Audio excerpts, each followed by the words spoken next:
एक वक्त हुआ करता था जब शादी जैसा बड़ा फैसला लोग अपने पेरेंट्स के डिसीजन के थ्रू कर लिया करते थे। अगर माँ बाप ने कह दिया कि यहाँ शादी करनी है तो वो वहीं शादी करते थे, बिना नाम जाने, बिना चेहरा देखे, बिना उनके नेचर के बारे में कुछ जाने या समझे।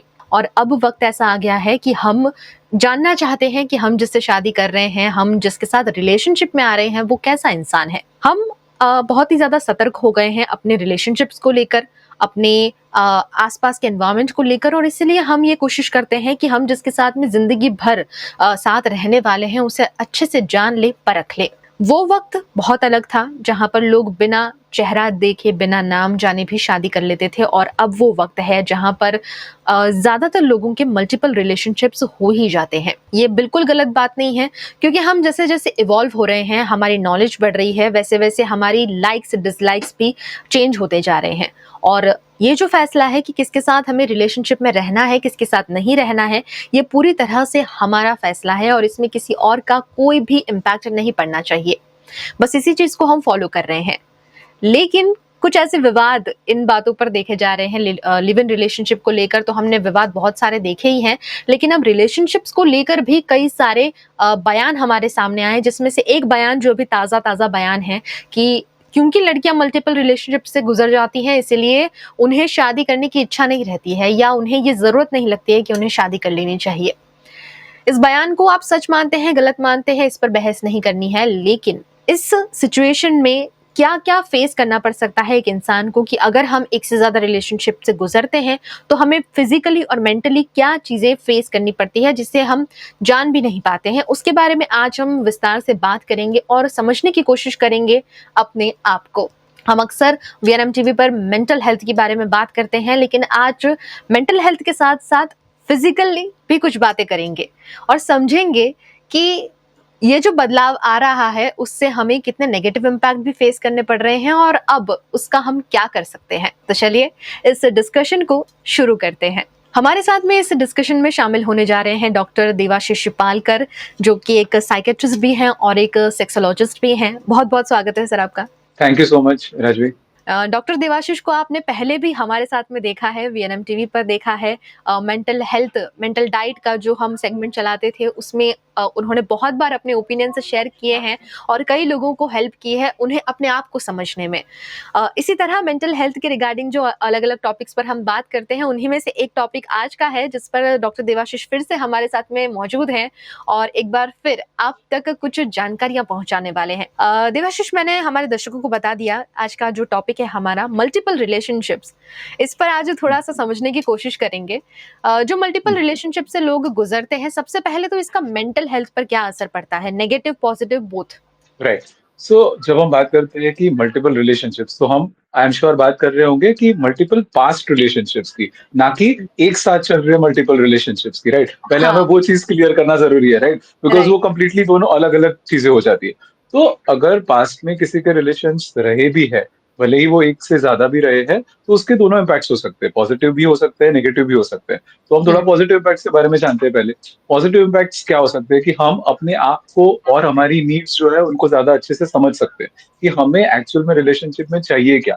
सो कई बार ये कंफ्यूजन बहुत बार देखने को मिलता है कि आपकी जो नीड्स है, एक्सपेक्टेशंस है, और सामने वाला पर्सन जो है उसकी नीड्स और एक्सपेक्टेशंस है, उसमें मिसमैच हो रहा है ना। जिससे हम कहते हैं कि चलो यार हमारा मैच नहीं बैठ रहा, और then people start to think about कि क्या ये रिलेशनशिप मेरे लिए सही है या नहीं है। तो अक्सर जिनके पास्ट में रिलेशनशिप कोई रह चुके होते हैं, तो उनको इस चीज के बारे में क्लैरिटी आ जाती है अगर उन्हें मेच्योरिटी होती है तो इसीलिए अक्सर हम देखते हैं कि शुरुआत के शायद रिलेशनशिप जो टीनेज ईयर्स में होते हैं, वो बहुत एक इमेच्योर वे में शुरू होते हैं, जहाँ पे पता ही नहीं होता है कि रिलेशनशिप का मतलब क्या है। बस ऐसे ही बिकॉज ऑफ पीयर प्रेशर या फिर किसी के इन्फ्लुएंस में या फिर just because of the hormones उस समय शुरू हो जाते हैं। पर आगे चल के उन्हें पता चलता है कि हमें करियर में क्या चाहिए, लाइफ से क्या चाहिए, फैमिली के तौर पे क्या चाहिए। तो ये चीज समझने के लिए अगर पास में कोई रिलेशनशिप है तो डेफिनेटली हेल्प कर सकती है। बट क्या ये नेसेसरी है? बिल्कुल नहीं, है ना। इसके बिना भी आप अपने आप को अगर पहचानते हो, आपकी इमोशनल नीड्स आपको पता है, और आप एक मैच्योर वे में रिलेशनशिप में एंटर करते हो, तो ये चीजें आपको पहले से पता हो ही सकती है। और अगर हम नेगेटिव चीजों की बात करें, तो अगर आपके पास में कोई रिलेशनशिप्स रहे हैं, तो एक कंपैरिजन का एलिमेंट वहां पर आ जाता है। तो क्या होगा कि अक्सर आपके जो प्रीवियस रिलेशनशिप के एक्सपीरियंस होंगे, वो ये करंट रिलेशनशिप में थोड़ा बहुत ओवरलैप करेंगे। तो जो पॉजिटिव्स होंगे, वो आप कंपेयर करते रहोगे कि यार मेरा पार्टनर उस एस्पेक्ट में ज़्यादा अच्छा था, ये इस एस्पेक्ट में अच्छा है या नहीं है। या फिर अगर पहला पार्टनर आपका जो भी था, वो कुछ एस्पेक्ट में गलत था, तो आपके मन में वो हमेशा एक डाउट रहेगा कि अरे यार ये भी मेरे साथ ऐसा कर सकता है। तो कई हुँ, बार वहाँ पे ट्रस्ट एस्टेब्लिश करने में थोड़ी डिफिकल्टीज़ भी आ सकती है। तो जिनके राइट। पास्ट में ब्रेकअप्स जो थोड़े डिफिकल्ट रहे हैं, उनको ये देखने को मिलता है कि वो ट्रस्ट नहीं कर पाते आसानी से, बिकॉज़ वो हुँ, कहते हैं ना कि अगर पहले हमको कोई इंजरी हो चुकी है, तो हम और सँभल के चलेंगे। तो उस हुँ। प्रकार का भी कई बार देखने को मिलता है। जी। इसका एक परफेक्ट आउटकम क्या आ सकता है या अधिकतर केसेस में हम हुँ। क्या देख सकते हैं? क्या वो लोग ज़्यादा मैच्योर हो जाते हैं या उनकी बॉन्डिंग कैपेसिटी कम हो जाती है? तो अगर एक रिलेशनशिप अच्छी तरह से एंड होता है और उसके बाद थोड़ा समय लिया जाता है, अपने आप को थोड़ा अंडरस्टैंड करने के लिए, अपने आप के ग्रोथ में और हीलिंग पे वर्क करने के लिए, तो डेफिनिटली एक इंसान उस रिलेशनशिप के ब्रेकअप के बाद बहुत मैच्योर वे में आगे आ सकता है। बट अक्सर कई बार हम देखते हैं कि लोग ना एक रिलेशनशिप छोड़ते हैं और दूसरी रिलेशनशिप पे तुरंत ही जाते हैं, जो एक हुँ, रिबाउंड तरह का हो जाता है। तो हुँ, वो एक रिलेशनशिप से एक्चुअली बाहर आए ही नहीं हुए होते। तो वो मूविंग ऑन का प्रोसेस जो होता है वो कंप्लीट ना होने के कारण वो एक रिलेशनशिप से दूसरी रिलेशनशिप पे स्किप स्किप करते रहते हैं, and hmm, that is actually problematic, जो कि आजकल की जनरेशन में काफी देखने को मिल रहा है। उसका रीजन है बिकॉज आज आपको एक रिलेशनशिप एंड होता है तो दूसरे रिलेशनशिप में जाने के लिए बहुत आसान तरीके हैं। सोशल हाँ, मीडिया हो गया, डेटिंग एप्स हो गई। तो जनरली क्या है कि वो जो वॉइड फील होता है एक रिलेशनशिप एंड होने के बाद, जो दुख महसूस होता है वो महसूस करना भी जरूरी है। कई बार हुँ, वो महसूस ना करने के कारण, दूसरी रिलेशनशिप में तुरंत जाने के कारण वो हीलिंग कंप्लीट नहीं होता, और फिर आप अपने पास्ट के बैगेजेस आगे चलते जाते हो और उससे प्रॉब्लम्स हो सकते हैं। तो अगर आपके पास में रिलेशनशिप जो रहे भी है और अच्छी तरह से एंड नहीं हुए, तो पहले उसके लिए टाइम दीजिए ताकि वो अच्छी तरह से एंड हो। आपके जो उस पर्सन के लिए इमोशंस थे, वो अच्छी तरह से सेटल डाउन हो जाने दो। उसके बाद ही कोई नए रिलेशनशिप में एंटर करने का सोचो। बिल्कुल सही बात है ये। जो आपने ये पॉइंट अभी उठाया ये बहुत ही वैलिड पॉइंट है और ये बहुत लोग इग्नोर कर रहे हैं। उन्हें पता भी नहीं है हुँ, एक्चुअली इग्नोर तो ठीक है राइट, नहीं हम बोल सकते लेकिन पता ही नहीं है। क्योंकि हमारे पास में राइट, इतने सारे ऑप्शंस हैं और हमारे पेरेंट्स हमें अक्सर ये चीज़ बोलते हैं कि बिल्कुल, अगर आपको आसानी से कोई चीज़ मिल गई है तो आप उसकी वैल्यू नहीं करते हैं और वही चीज़ अभी हो रही है कि रिलेशनशिप्स बहुत आसानी से मिल रहे हैं इसलिए वो छोड़ने वाली बात बहुत आसान हो गई है हमारे लिए कि तुरंत ब्रेकअप कर लेते हैं। थोड़ा-सा भी अगर डिसलाइक हो गया तो। अ, अभी मेंटल हेल्थ की तो हमने बात कर ली कि हुँ। मेंटली हमें क्या फील हो सकता है, कैसा लग सकता है। लेकिन फिजिकली अगर एक से ज़्यादा पार्टनर हमारे साथ इन्वॉल्व्ड है, तो क्या उसका कोई असर पड़ सकता है बायोलॉजिकली भी हमें? बिल्कुल। तो अक्सर लोग बात करते हैं कैज़ुअल रिलेशनशिप्स के बारे में कि चलो यार हम तो इमोशनली कनेक्टेड नहीं थे, सिर्फ़ हमारा एक सेक्सुअल रिलेशनशिप था, कैज़ुअल रिलेशनशिप था। बट अगर हम बायोलॉजिकली पॉइंट ऑफ व्यू से देखें तो कैज़ुअल जैसा कुछ होता नहीं है, बिकॉज़ आप जिस भी इंसान के साथ कुछ वक़्त बिताते हो, तो हमारे बॉडी और ब्रेन के लिए तो एक अच्छा रिलेशनशिप वहाँ पर एस्टेब्लिश हो ही जाता है। तो हुँ, बोलने के लिए तो हम लेबल लगा देते हैं कि नहीं यार ये तो कैज़ुअल है, इमोशंस इन्वॉल्व नहीं है।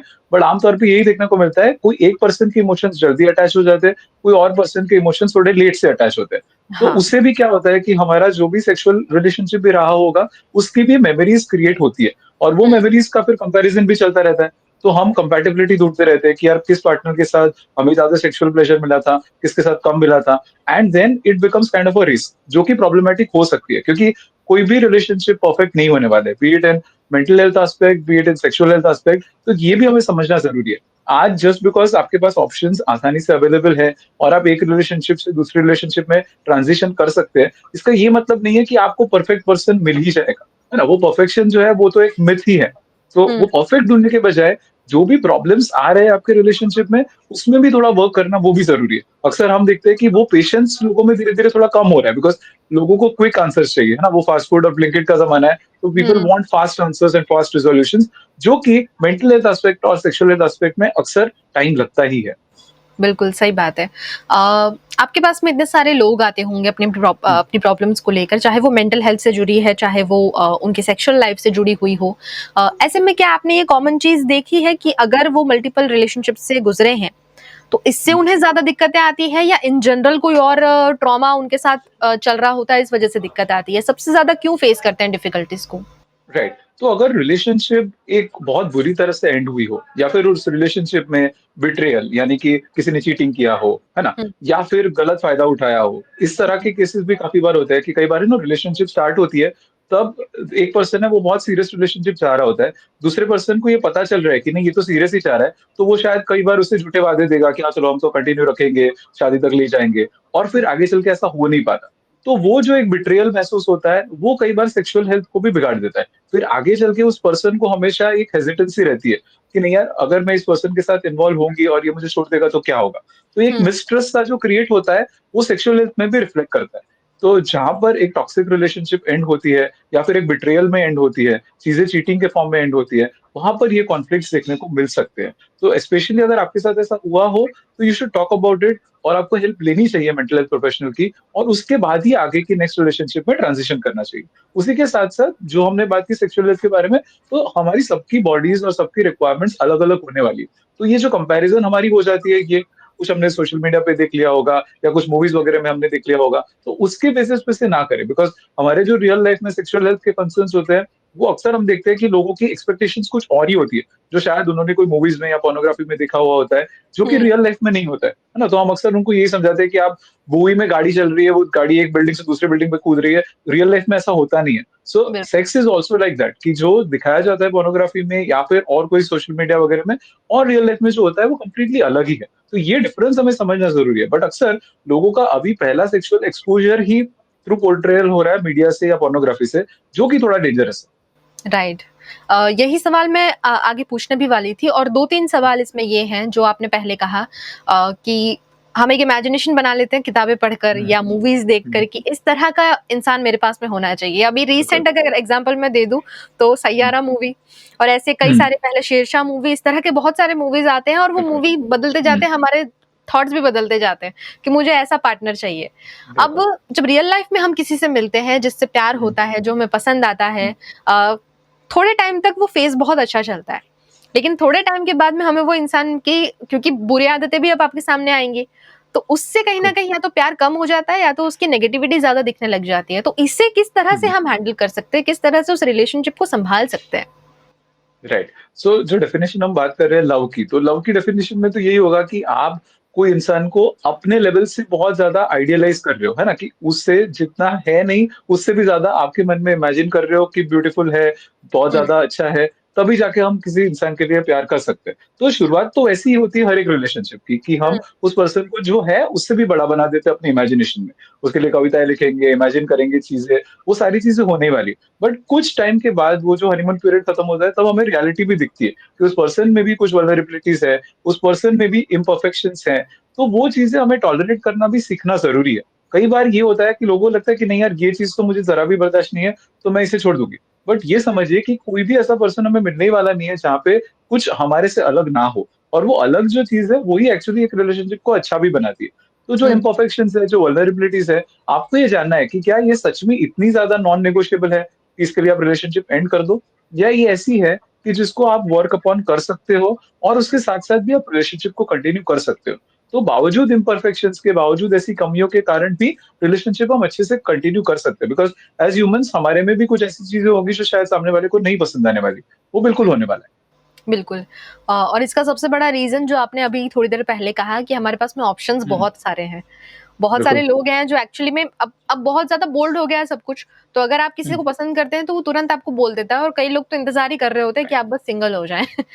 अब राइट। ऐसे में जो and other thing is Rajni, एक और चीज़ मैं ऐड करूँगा कि क्या होता है कि हमारी अलग-अलग एज में भी हमारी अलग-अलग एक्सपेक्टेशंस होती है और इमेजिनेशंस होती है, राइट? राइट। जो एक टीनेज लव होता है, उसकी अलग ही एक्सपेक्टेशंस होती है और हुँ, उसकी अलग ही इमेजिनेशंस होती है। बट जैसे हम अपने 20s में आते हैं, 30s में आते हैं, तो हमारी नीड्स, एक्सपेक्टेशंस, वैल्यूज़ सारी चेंज होती है। तो कई बार जो हम देखते हैं कि रिलेशनशिप 5 साल, 6 साल अच्छा चला, उसके बाद वो एंड हुआ। तो उसमें हाँ। कई बार ये चीज़ भी होती है कि आप 5-6 साल में एज़ अ इंसान भी बदल रहे हो। तो वो हुँ, भी चीज़ कई बार कपल्स समझ नहीं पाते, है ना? तो एज़ अ बिल्कुल, इंसान हम बदलने वाले। So about 25 to 30 is when we become a stable personality, कि अब मैं 25-30 साल का जो हो गया हूँ, शायद मैं ज़िंदगी भर वैसे ही टाइप का इंसान रहूँगा। बट उससे हाँ। पहले बहुत सारे चेंजेस आने ही वाले, बिकॉज़ जो टीनेज इयर्स टू 25-30 का जो पीरियड है, वहाँ पे रैपिड ग्रोथ हो रहा है, हमारे आइडियाज़ नए-नए आ रहे हैं, हमारी वैल्यू सिस्टम्स चेंज हो रही है, तो वहाँ पर चेंजेस भी बहुत रैपिडली आते हैं। इसीलिए भी कई बार वो रिलेशनशिप में कॉन्फ्लिक्ट्स क्रिएट होते हैं। बिल्कुल। अ, इसी के साथ में जो कॉन्फ्लिक्ट्स की बात तो हुई कि इवॉल्व हम हो रहे हैं और वो हमें एक्सेप्ट हुँ, करना है, वही एक तरीका है। बिल्कुल। एक्सेप्ट करो और उस इंसान की जो खूबियाँ हैं उसे देखते चले जाओ, हुँ, जो नेगेटिव चीज़ें हैं राइट। उसको थोड़ा इग्नोर कर दें, क्योंकि हम में भी हैं, जो सामने वाला भी इग्नोर कर रहा है, तो इस चीज़ को ज़रूर ध्यान में रखिए। दूसरी बात कि अभी सेल्फ लव की बहुत बातें होती है। हुँ, हुँ, और सेल्फ लव को एक रीज़न बनाकर, एक एक्सक्यूज़ बनाकर कई लोग रिलेशनशिप को छोड़ देते हैं कि हुँ, ये मेरे लिए ठीक नहीं है। अब इसे हम सेल्फ हुँ। लव समझें या ईगो समझें? I think in both the aspects देखो ये भी चीज़ है कि कैसा है कि अभी हमारा जो समाज है वो भी बदल रहा है। तो हुँ, पहले एक रिलेशनशिप और मैरिज की रिक्वायरमेंट्स इसलिए थी क्योंकि एक समाज से जुड़े रहना हम चाहते थे।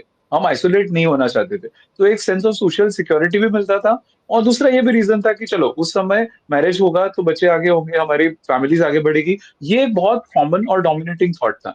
अगर हुँ, आज की जनरेशन के लिए देखेंगे तो रिलेशनशिप का मतलब उनको सिर्फ सोशल सिक्योरिटी के लिए रहा ही नहीं है। बिकॉज़ आज पहली बार ऐसा हुआ है शायद ह्यूमन हिस्ट्री में जब हम अकेले भी हो, तो भी हम अच्छे से सर्वाइव कर लेंगे, जो हुँ, शायद 30-40 साल पहले नहीं पॉसिबल था। तो अभी वो सोशल सिक्योरिटी वाली रिक्वायरमेंट कम हुई है, तो लोग अकेले रहने में डर नहीं रहे, तो शायद इसीलिए वो डिसीजन ले भी पा रहे हैं। दूसरी चीज़ ये भी है कि किड्स के बारे में अगर हम बात करें, तो कुछ कपल्स ऐसे भी होते हैं जो साथ में रह भी रहे हैं, फिर भी आगे बच्चे नहीं चाहते। So um, that is also one changing concept कि पहले से ये डिसाइडेड है, तो फिर उन्हें इस बात का डर नहीं है कि चलो हम रिलेशनशिप को एंड भी कर दें तो। कई बार पहले की रिलेशनशिप इसीलिए चलती जाती थी बिकॉज़ वहाँ पे बच्चे इन्वॉल्वड होते थे, फैमिली एस्टेब्लिश हो गई है, तो उसके हुँ, कारण भी वो चलते जाते थे।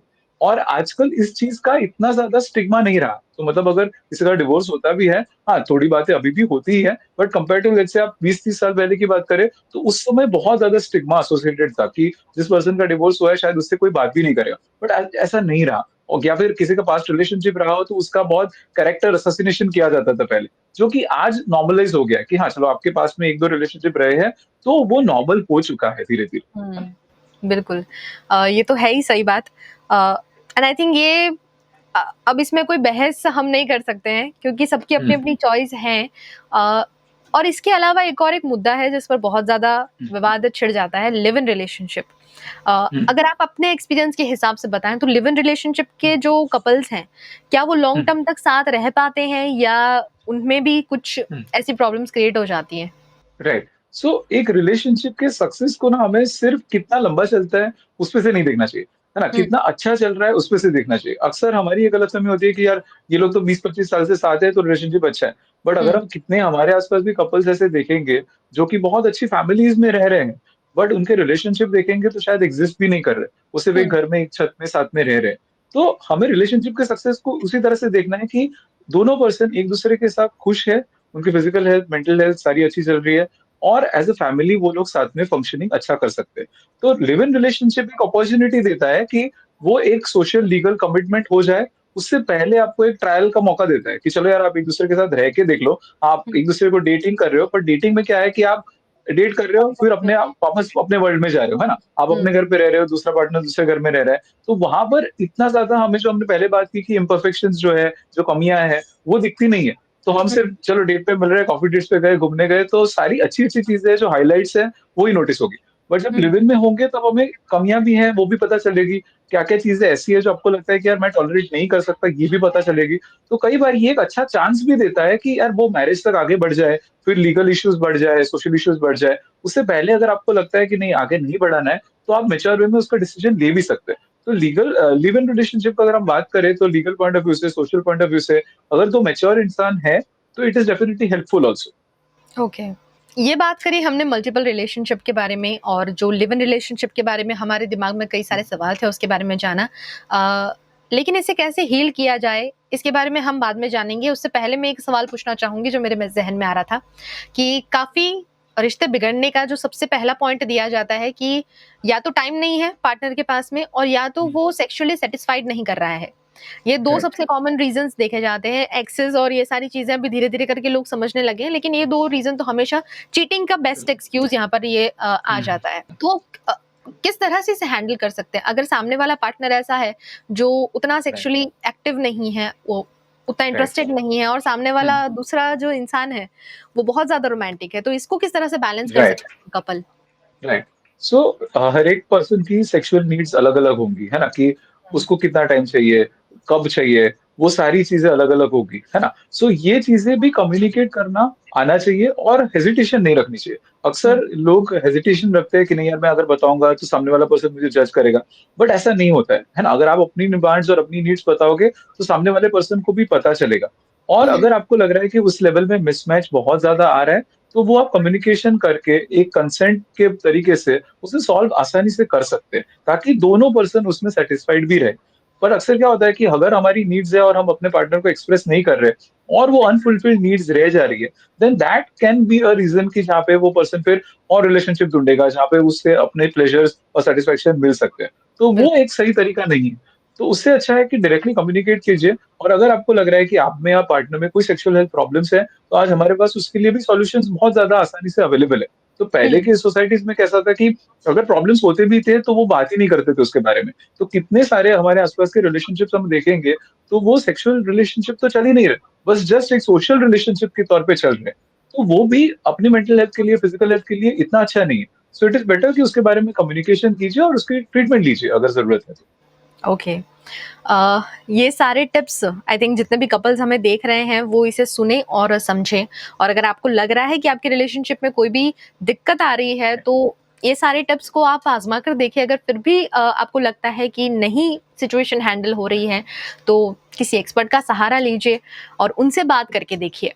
अभी तक हमने डिफिकल्टीज को समझा, लेकिन अब बात करते हैं आखिर में सॉल्यूशन हुँ, की। अगर हुँ। सॉल्यूशन आप बताना चाहें, किस तरह से इंसान अपने आप को हील कर सकता है, किस तरह से इन सारी प्रॉब्लम्स को वो खुद सॉल्व कर सकता है, क्या कहेंगे आप इस पे? राइट।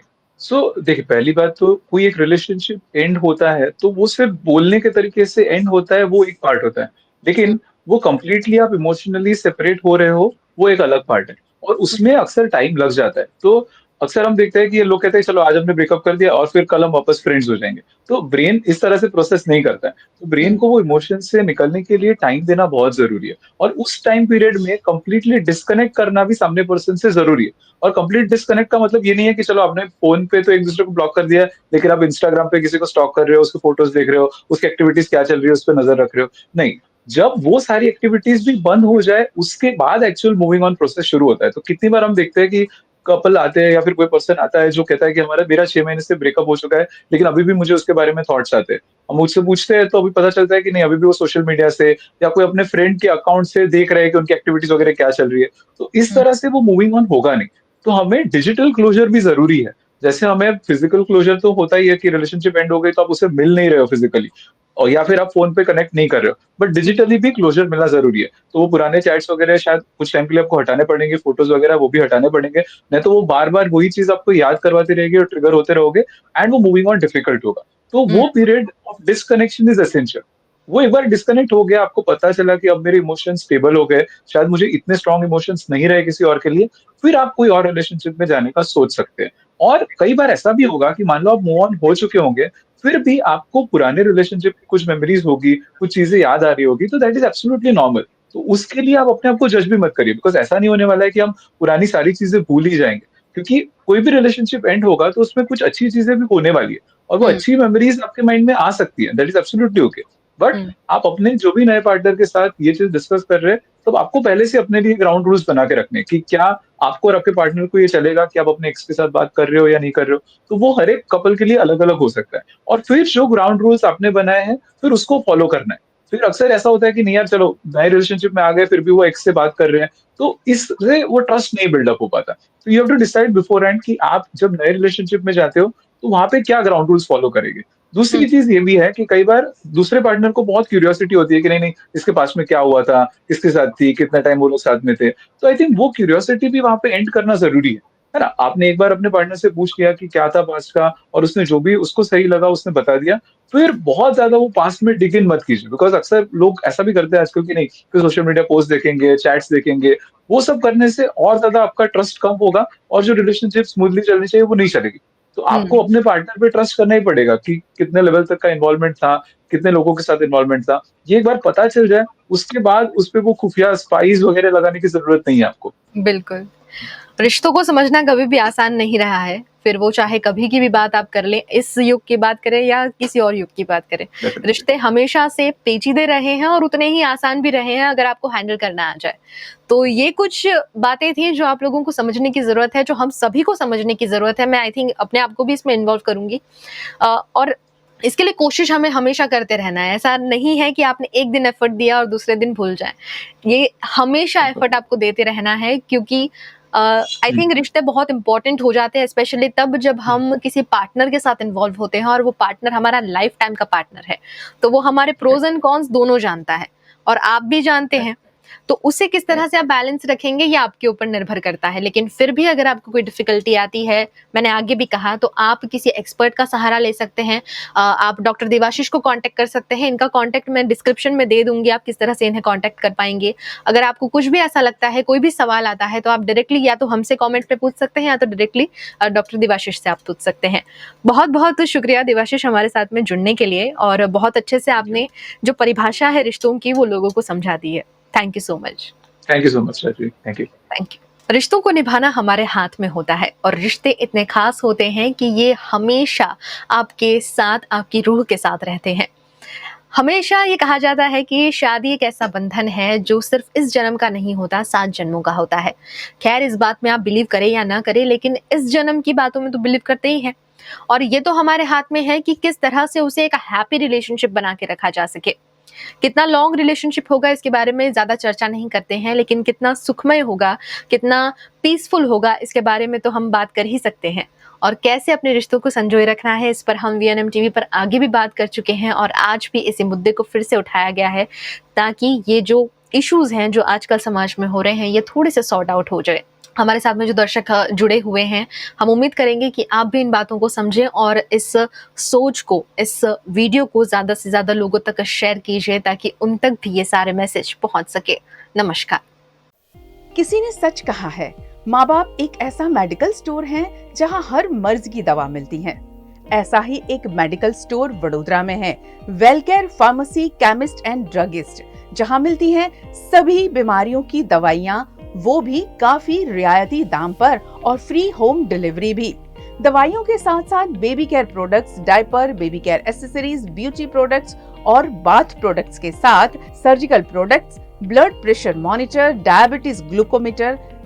सिर्फ 1 घंटे में वडोदरा में किसी भी जगह पर दवाइयों की फ्री होम डिलीवरी के लिए कॉलिंग और व्हाट्सएप की सुविधा भी।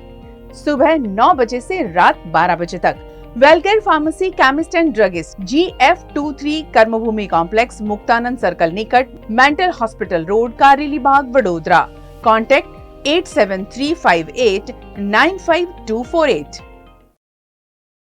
VNM Foundation, transforming lives, empowering communities.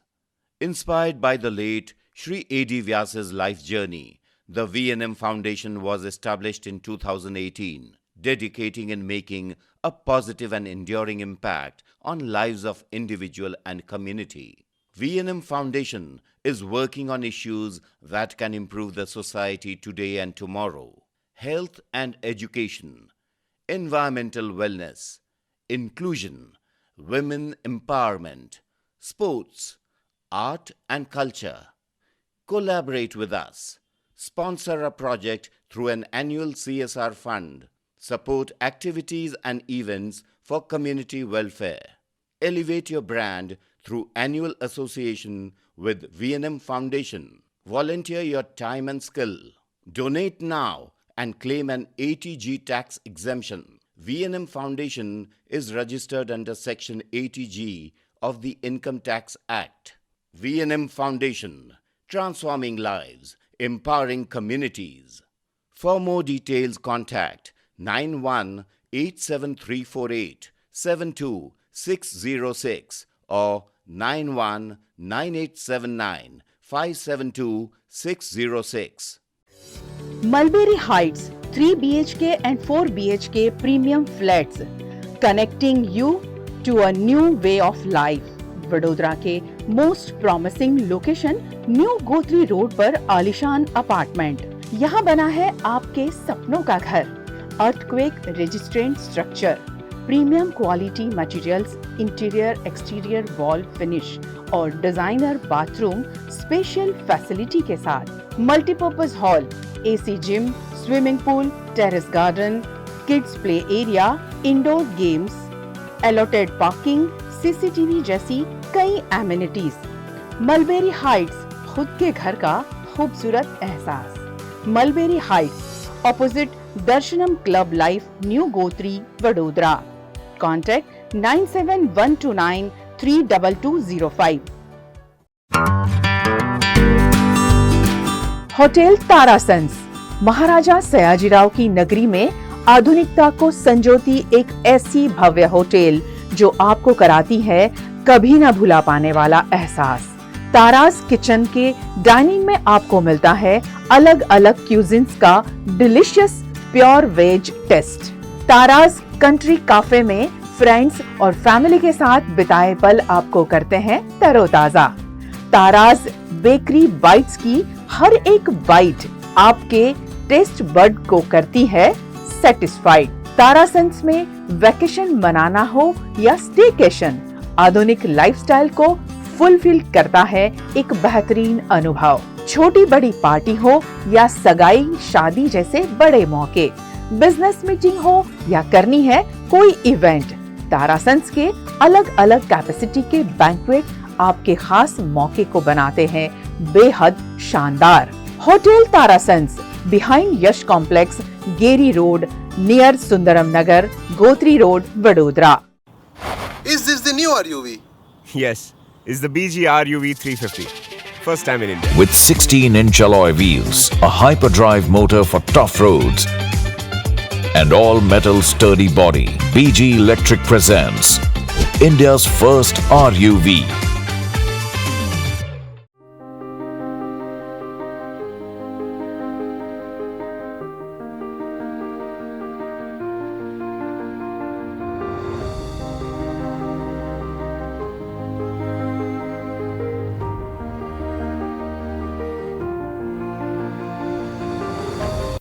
हमारी जिंदगी कभी इन गलियों की धड़कनों से चलती थी, जहाँ चाय की पहली भाप और किराने के थैले में भरते अनाज दिन की शुरुआत का ऐलान होते थे।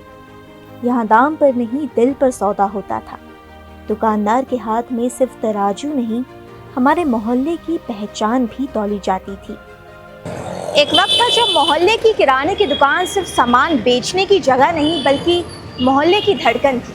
सुबह सुबह चाय की खुशबू, काउंटर पर रखे रंगीन बिस्किट के पैकेट और दुकानदार की वो मुस्कान जो बिना लिस्ट देके ही आपके महीने का राशन गिन देता था।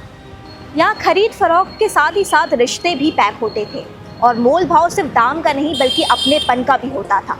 त्योहारों की पहली मिठाई हो या फिर रक्षाबंधन की पहली राखी, सब कुछ यहीं से घर जाता था।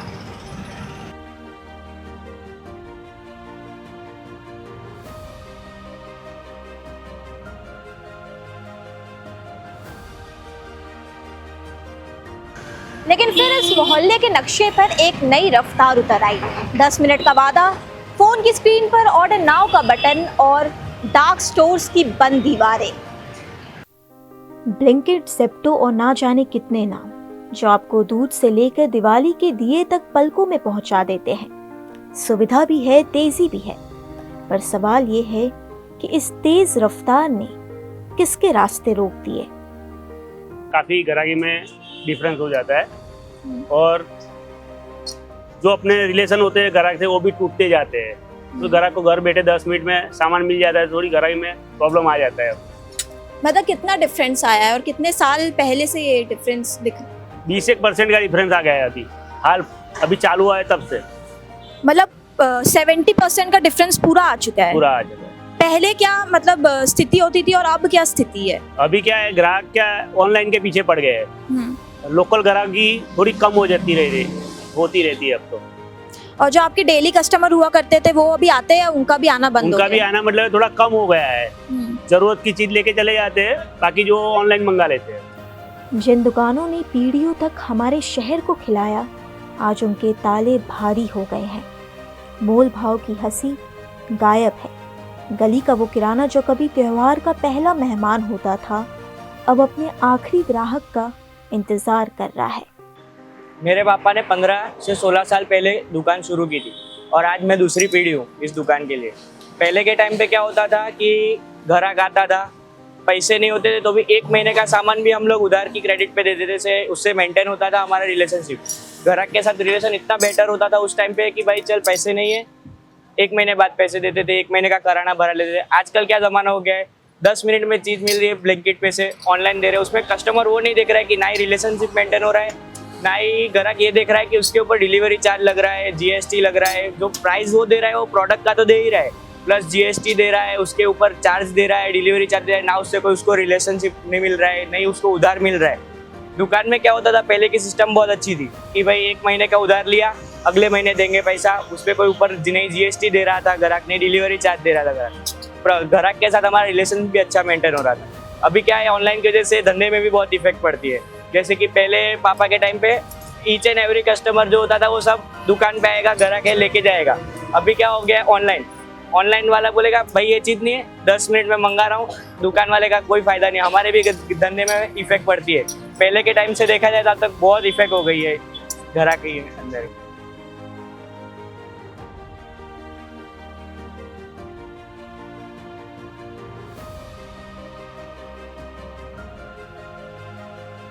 तो आप कितने सालों से यहाँ पे खरीदारी करने आ रहे हैं?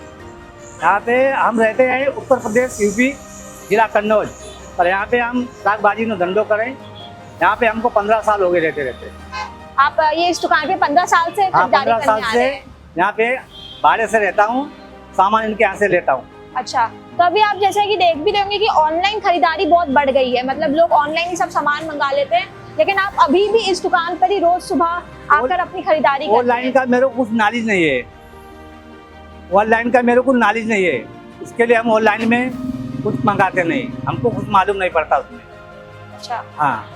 तो इनके साथ आपका रिश्ता कैसा है? मतलब इनको सब पता चल जाता है कि आपको कौन सा सामान चाहिए? यहाँ पे आए पहले सामान लेते तो इतना यहाँ से इनका रिश्ता क्या, हमारा इनका प्रेम मोहब्बत बढ़ गया, इन पे भरोसा हो गया, इनका माल अच्छा मिलता है यहाँ से, तो वहीं से लेते।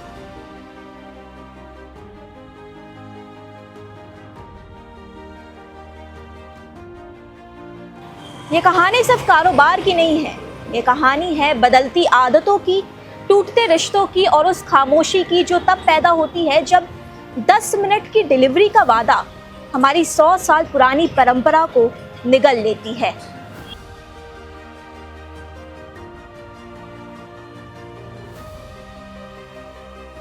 मैं 15 साल से बैठता हूँ और हमारे पापा बैठते हैं 60 साल से। पीढ़ियों से दुकान चलती है। और अभी आप ऐसा भी देख रहे होंगे कि ऑनलाइन का जमाना है, जो ब्लिंकिट और स्विगी मार्ट जैसे ऐप है, वहाँ से लोग मतलब तुरंत अपना सामान ऑर्डर कर लेते हैं, डिलीवर हो जाता है। तो ऐसे में आपकी कहाँ की कोई फर्क नजर आया है? हाँ, थोड़ी फर्क पड़ा है। यहाँ से लोकल एरिया भी मॉल में जा रहे हैं, ऑनलाइन परचेस कर रहे हैं, तो हमको भी थोड़ा तकलीफ पड़ रही है अभी।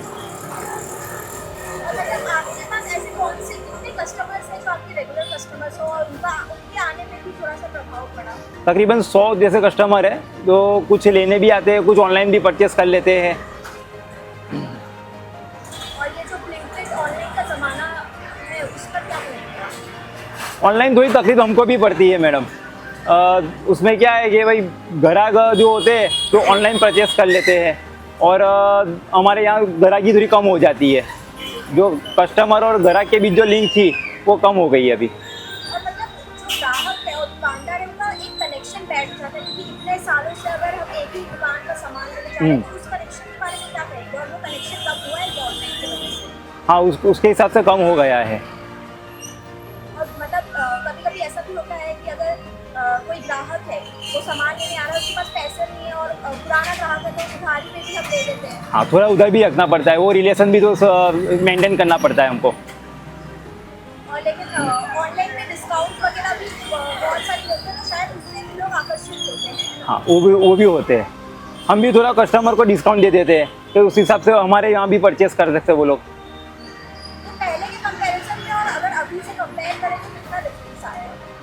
तकरीबन 50% तो डिफरेंट आ गया है। 50% डिफरेंट आ गया है। आप कितने साल से इस दुकान का सामान खरीदते हैं? मैं ये दुकान में कम से कम 20 साल से पहले से आता हूँ।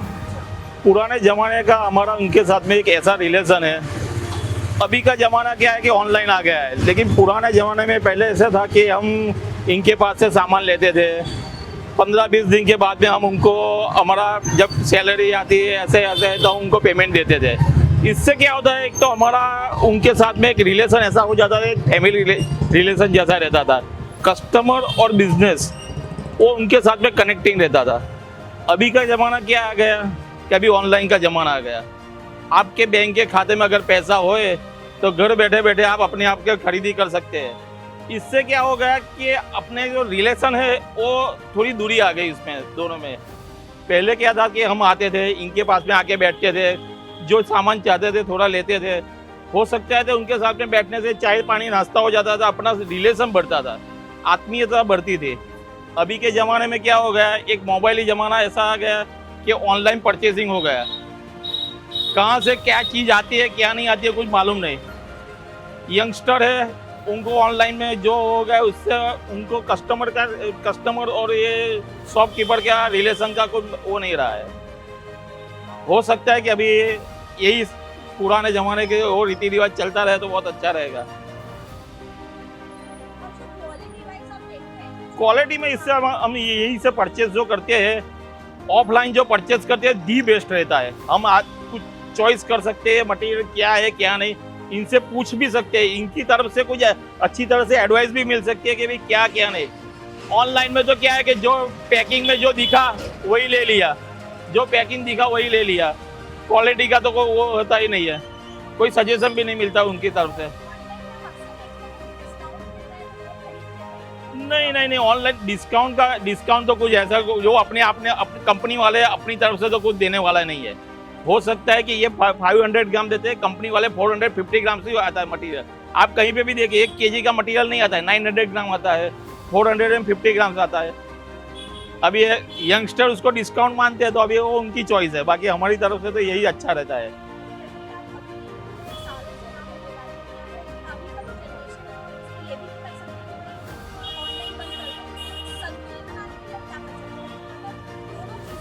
संतुलन बना के लिए क्या है कि जो चीज़ ऑनलाइन ऑफलाइन मिलती है, जैसे अभी थोड़ा मिल्क है, कोई आइसक्रीम है, जो ऑफलाइन चीज़ मिलती है वो अपने लड़के को अपने साथ में ले जाके अपन बता सकते हैं उसको कि देख बेटा ये तू यहाँ से अगर आइसक्रीम लेता है तो तू कोई चॉइस कर सकता है कि भाई क्या लेगा क्या नहीं।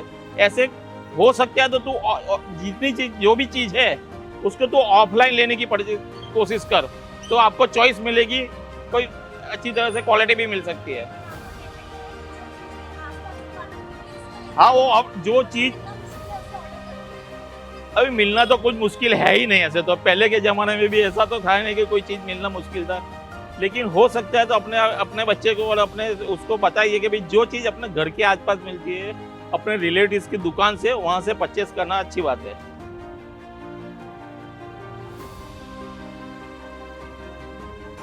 ये हम सब जानते हैं कि तेज़ और तकनीक वक्त की ज़रूरत है, इससे पीछे रहना मुमकिन नहीं है, लेकिन हमें ये भी समझना होगा कि इस रफ्तार में ठहराव भी ज़रूरी है ताकि मोहल्ले की ये जो बंद दरवाजे हैं वो अतीत की तस्वीर बनकर ना रह जाए। मेरे को तो बरसों हो गए और हमारे शर्मा साहब जूने और जानीते हैं क्या, और ये गोपाल डेयरी माना फतेहपुरा में फेमस है और बहुत अच्छा, हर चीज़ यहाँ पे अच्छी और चौखी और एकदम सही भाव में मिलती है। जी अब ऑनलाइन में तो मैं नहीं मानता मैडम, हम तो खुद अभी आपने देखा, अगर हम चाहते तो ऑनलाइन भी मंगा सकते थे, मगर हम लोगों ने ऑनलाइन नहीं मंगाया, हम खुद आए यहाँ पे। आज सत्यनारायण भगवान की मेरा कथा है और ये घी लेने के लिए मैं आया हूँ शर्मा जी के यहाँ, और बरसों से हम लोग यहीं से खरीदी कर रहे हैं। अब शायद वक्त है कि हम कन्वीनियंस के साथ ही साथ कनेक्शन भी खरीदें, क्योंकि शहर तभी पूरा होता है जब फ़ोन पर नोटिफिकेशन की घंटी के साथ दुकानदार की आवाज़ भी सुनाई दे। मैडम मेरे को करीबन यहाँ 43-44 साल हो गए। मेरे बड़े भाई जो थे वो स्वर्गवासी हो गए और भाई साहब ने ही दुकान मेरे ली थी और हम सब साथ में पूरी जॉइंट फैमिली में रहते थे।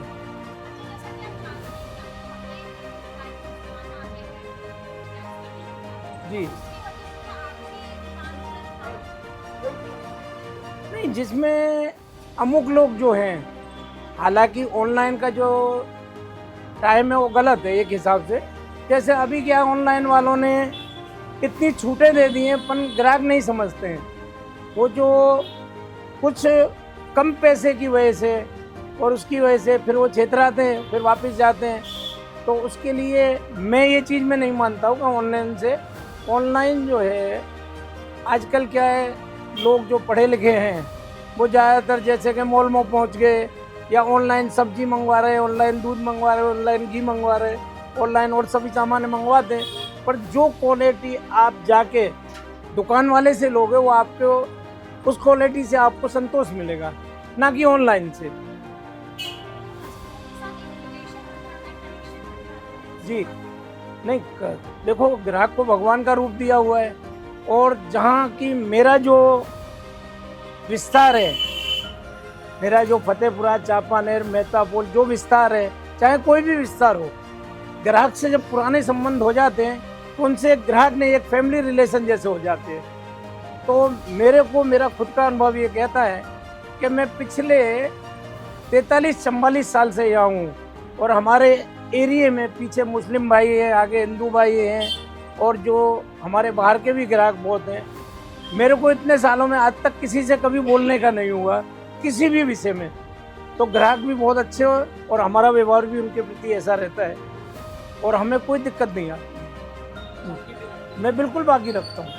आज से कुछ समय पहले मेरे पास एक दादा आए थे जिनकी उम्र करीबन 70 साल थी। उन्होंने मेरे से 2 किलो घी मांगा था, मैंने उनको 2 किलो घी दिया। अब कुदरती उन्होंने जब अपना देखा कि मेरी जेब में पैसे नहीं है, तो दादा मेरे से बोलने लगे, बोले आ तमें मुकी रखो। मैं बोला दादा केम शू थयु? तो दादा ने बोला मैं पैसे घर पे भूल आया हूँ। मैंने बोला दादा आप घी लेके जाओ, आप जब कभी भी इधर आओ आप मेरे को पैसे दे के जाना। बोले तमें मने ओळखता નથી। मैं वो दादा मारू नसीब तमें नहीं ले जाओ। ये दादा मने घेर पहुंची ने तरत मने पैसा पाछा हलवाया था। मैं दादा मैं आपने निवेदन कर्યું હતું ને આજે પણ ઘણા ગ્રાહકો એવા છે, પણ મને પૂરેપૂરો ભરોસો એ છે કે મારા ગ્રાહક હું ભૂલી જાઉં મને પૈસા આપવા આવે, એટલા મારા કેટલા એક નહીં ઘણા બધા અનુભવો છે ને બહુ સારી રીતે વ્યવહાર છે બધાની સાથે ને ગ્રાહક भी बहुत अच्छे आते हैं, और आप लोग पधारो, बहुत खुशी मेरे लायक। ये लड़ाई ऑनलाइन वर्सेस ऑफलाइन की नहीं है, बल्कि ये लड़ाई है संतुलन, जहां 10 मिनट का वादा भी हो और मोहल्ले का अपनापन भी हो। क्योंकि आधुनिकता तो ज़रूरी है ही, लेकिन उससे ज़्यादा ज़रूरी है कि हम अपनी जड़ों से जुड़े रहें। और इस पर आपकी क्या राय है हमें कमेंट करके ज़रूर बताइएगा, और इसी तरह की प्रेरणादायक कहानियों के लिए देखते रहिए VNM TV।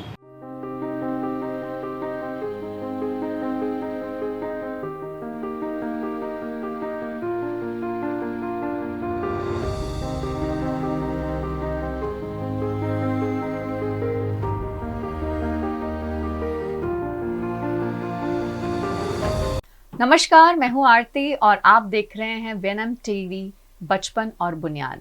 आज का संडे के लिए मैं आपको कहूँगी कि मैं ज़्यादा खुश नहीं हूँ, क्योंकि हाल ही में जो इंसिडेंट अहमदाबाद की एक स्कूल में बच्चे के साथ हुआ है वो काफ़ी दिल दहलाने वाली बात है। और जब ये इंसिडेंट हमारे सामने आया तो हमें लगा कि आई थिंक इस पे बात करना बहुत ज़्यादा ज़रूरी है, क्योंकि मेंटल हेल्थ जहाँ हम इतनी बात करते हैं, इस पे इतनी चर्चा करते हैं, पर अभी भी कहीं ना कहीं ये जो चर्चाएं हैं वो शायद बहुत पॉजिटिवली जो डिफरेंस लाना चाहिए सोसाइटी में वो नहीं ला पा रही हैं। हाँ, हमारी जनसंख्या बहुत बड़ी है, बहुत ज़्यादा है, और इसीलिए शायद 2-3 हाथों को अगर जोड़कर काम किया जाएगा तो नहीं हो पाएगा। ये बातें हर घर में होनी चाहिए। अगर आप एक्सपर्ट नहीं हैं, आप अभिभावक को समझ नहीं आता है, तो आसपास बहुत सारी मदद है अवेलेबल, एक्सपर्ट्स हैं, स्कूल्स में काउंसलर्स हैं, लेकिन इस पर बात करना बहुत ज़्यादा ज़रूरी है। कुछ आंकड़े आप लोगों के साथ शेयर करना चाहूँगी, परसेंटेज वाइज नहीं, बट इंसिडेंसेस जो भी फिलहाल हाल ही में 1 महीने में हुए हैं। उत्तराखंड में एक बच्चे ने अपने टीचर को रिवॉल्वर से मार दिया। अहमदाबाद का इंसिडेंट तो आप सभी जानते हैं। हरियाणा में एक बच्चे ने 2 बच्चों ने अपने प्रिंसिपल को मारा, और दिल्ली में एक 12 साल की बच्ची ने एक झगड़े के ऊपर फाइट हुई और उसने सुसाइड कमिट कर लिया। क्या आपको नहीं लगता कि ये सारी चीज़ें जो हो रही हैं ये आज से कुछ वर्ष पहले नहीं हो रही थी और अब बहुत ज़्यादा बढ़ रहे हैं इसके आंकड़े? तो ये सही में चिंताजनक है। या फिर शायद हम ये सोच रहे हैं कि क्योंकि मेरे घर का बच्चा सेफ है तो इस पे बात करने की क्या ज़रूरत है। जब मेरे घर में ये चीज़ होगी या किसी के साथ होगी तो मैं जागूंगा नींद से या जागूंगी और फिर सोचते हैं इस पे क्या बात कर सकते हैं। आई थिंक ये नहीं सही है, क्योंकि हमारे बच्चे कहीं ना कहीं सिर्फ एक परिवार का ही नहीं बल्कि एक स्कूल का, एक कम्युनिटी का, जिस कोचिंग क्लास में जाते हैं वहाँ का, जिस एक्स्ट्रा करिकुलर एक्टिविटी में जाते हैं वहाँ का हिस्सा है। और इसीलिए बच्चों के साथ, परिवार में इन सभी चीज़ों पे बात करना बहुत ज़्यादा ज़रूरी है।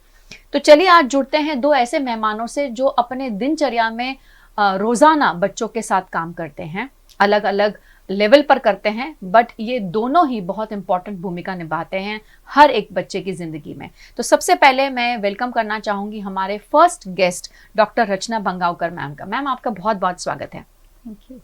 मैम जो हैं ये हेड ऑफ द डिपार्टमेंट हैं, human development family studies department, हम सभी जानते हैं इसके HOD हैं, और मैम एसोसिएट प्रोफेसर भी हैं। और HDFS यानी कि human development family studies department की ही अपनी लेबोरेटरी स्कूल है जो 75 इयर्स पुरानी है और बच्चों के साथ काम करती हैं, इसके मैम सुपरिटेंडेंट भी हैं। आपका बहुत बहुत धन्यवाद है अपना समय देने के लिए। और मैम के साथ जो मेरे दूसरे गेस्ट और एक्सपर्ट आज जुड़ रहे हैं वो हैं मिस निशिता बख्शी। मैम आपका भी बहुत बहुत स्वागत है। मैम जो हैं ये नवरचना इंटरनेशनल स्कूल में स्कूल काउंसलर के रूप में वहाँ पर काम कर रही हैं और पिछले 10 वर्षों से बच्चों के साथ जुड़ी हुई हैं। आप दोनों ही मेहमानों का बहुत बहुत धन्यवाद।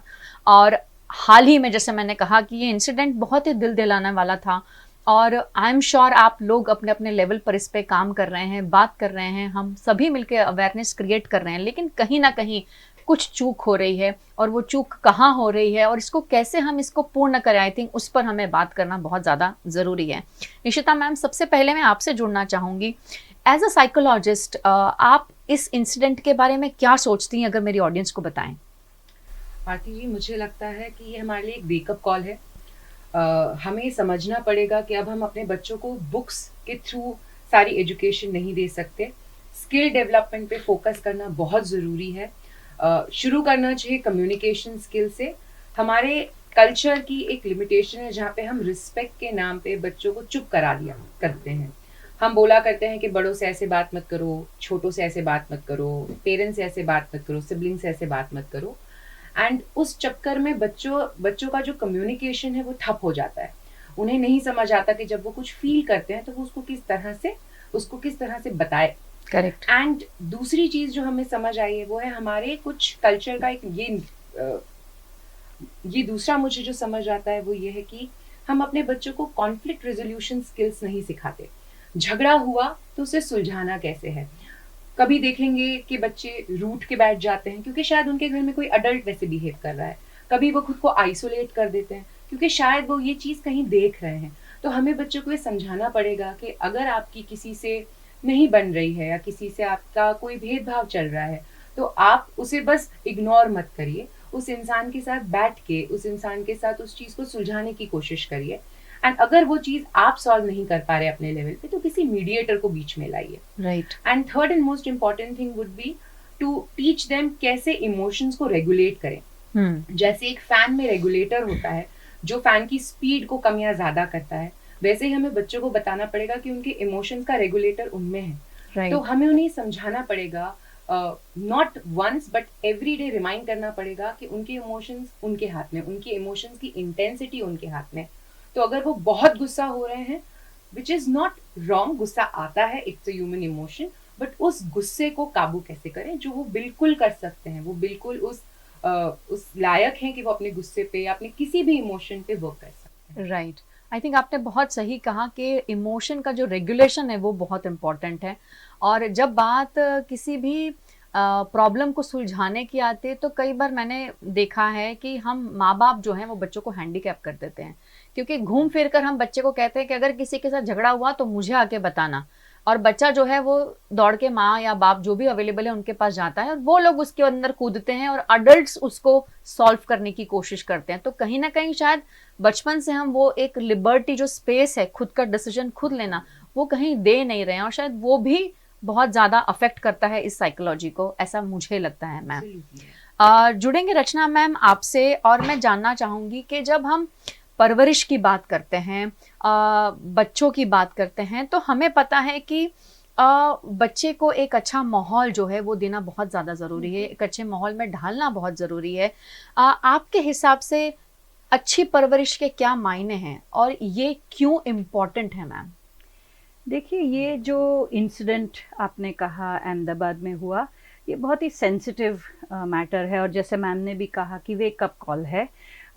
इसके बहुत सारे पहलू हैं। सबसे पहले तो ये कि एज अ सोसाइटी हमने ये नौबत कैसे आने दी, राइट। और जैसे आपने कहा कि परवरिश बहुत इम्पॉर्टेंट है उसमें, पर वो सिर्फ परवरिश भी किसी कॉन्टेक्स्ट को रिस्पॉन्ड करती है, किसी चीज़ को इन रिस्पॉन्स ऑफ समथिंग। तो समाज जैसा होगा, स्कूल का माहौल जैसा होगा, घर का माहौल जैसा होगा, उस बेसिस पे आपको उस तरह की पेरेंटिंग भी बदलनी पड़ेगी और वो हो रहा है, हम देख रहे हैं। जहाँ तक परवरिश का सवाल है, आई थिंक हर पेरेंट को पता है कि मैं, या वो चाहती है कि मैं अपने बच्चे को अच्छे से अच्छी परवरिश दूँ, पर हालात कभी ऐसे होते हैं कि वो पूरी तरह से कामयाब नहीं हो पाते हैं। राइट। आज हमें ये भी सोचना पड़ेगा कि ये जो इश्यू हुआ है वो बच्चों का इश्यू नहीं है, it is an adolescent issue, क्योंकि हम देख रहे हैं कि इंडिया में जुवेनाइल क्राइम्स बहुत बढ़ रहे हैं। आप 2017 से 25 तक का डेटा देखेंगे, बहुत ही सिस्टमैटिक इंक्रीज है। इसका मतलब है कि कोई ना कोई अनमेट नीड है, भले उसकी नींव बचपन में हो, जैसे आपने कहा कि परवरिश, पर वो सिर्फ एकलौता पहलू नहीं है। राइट। बहुत सारी उनकी इमोशनल नीड्स हो सकता है, सेक्सुअल नीड्स, क्योंकि अगर आप जुवेनाइल टाइप ऑफ उनकी जो क्राइम्स हैं वो देखेंगे, they are not of the same type. तो हमें जो दिख रहा है वो टिप ऑफ द आइसबर्ग, कि गुस्सा आ गया और बच्चे ने कुछ किया, लेकिन उस गुस्से के पीछे शायद सालों से कुछ दबा हुआ है, जो अब जबकि बच्चा थोड़ा फिजिकली एडोलेसेंट बन गया है, कॉग्निटिवली बहुत कुछ सोचने लगा है, right. प्लान करने लगा है, उसके पास टेक्नोलॉजी अवेलेबल है, तो वो इस तरह से प्लानिंग करके गुस्से को कहीं ना कहीं एक्सप्रेस कर रहा है। तो एज अ सोसाइटी इसको एक जैसे मैंने कहा, बहुत सारे उसके पहलू हैं इस इंसिडेंट के, उसको एक पॉलिटिकल या कम्युनल या us versus them, school versus parents का इश्यू ना बना के एक बेसिक सेंसिटिविटी का इश्यू है कि ये हमने कैसे होने दिया। भले आप स्कूल हो, पेरेंट हो, फैमिली हो, कम्युनिटी हो, लीगल सिस्टम हो, how did we let this happen? तो इसके बारे में भी सोचना बहुत ज़रूरी है। और परवरिश आइसोलेशन में नहीं होती है, वो इन सारी चीज़ों के रिस्पॉन्स में होती है। तो ये अगर हम ध्यान रखेंगे और इसके बारे में, इसको सेंट्रल रख के सब साथ मिलके, जैसे आपने कहा कि कुछ करना पड़ेगा, तभी इसका कोई सॉल्यूशन आएगा। आई थिंक बहुत सही कहा आपने कि सिर्फ परवरिश एक कारण नहीं हो सकता है, उसके अलग अलग पहलू हो सकते हैं, लेकिन उस पर विचार करने के लिए सबको बैठना पड़ेगा।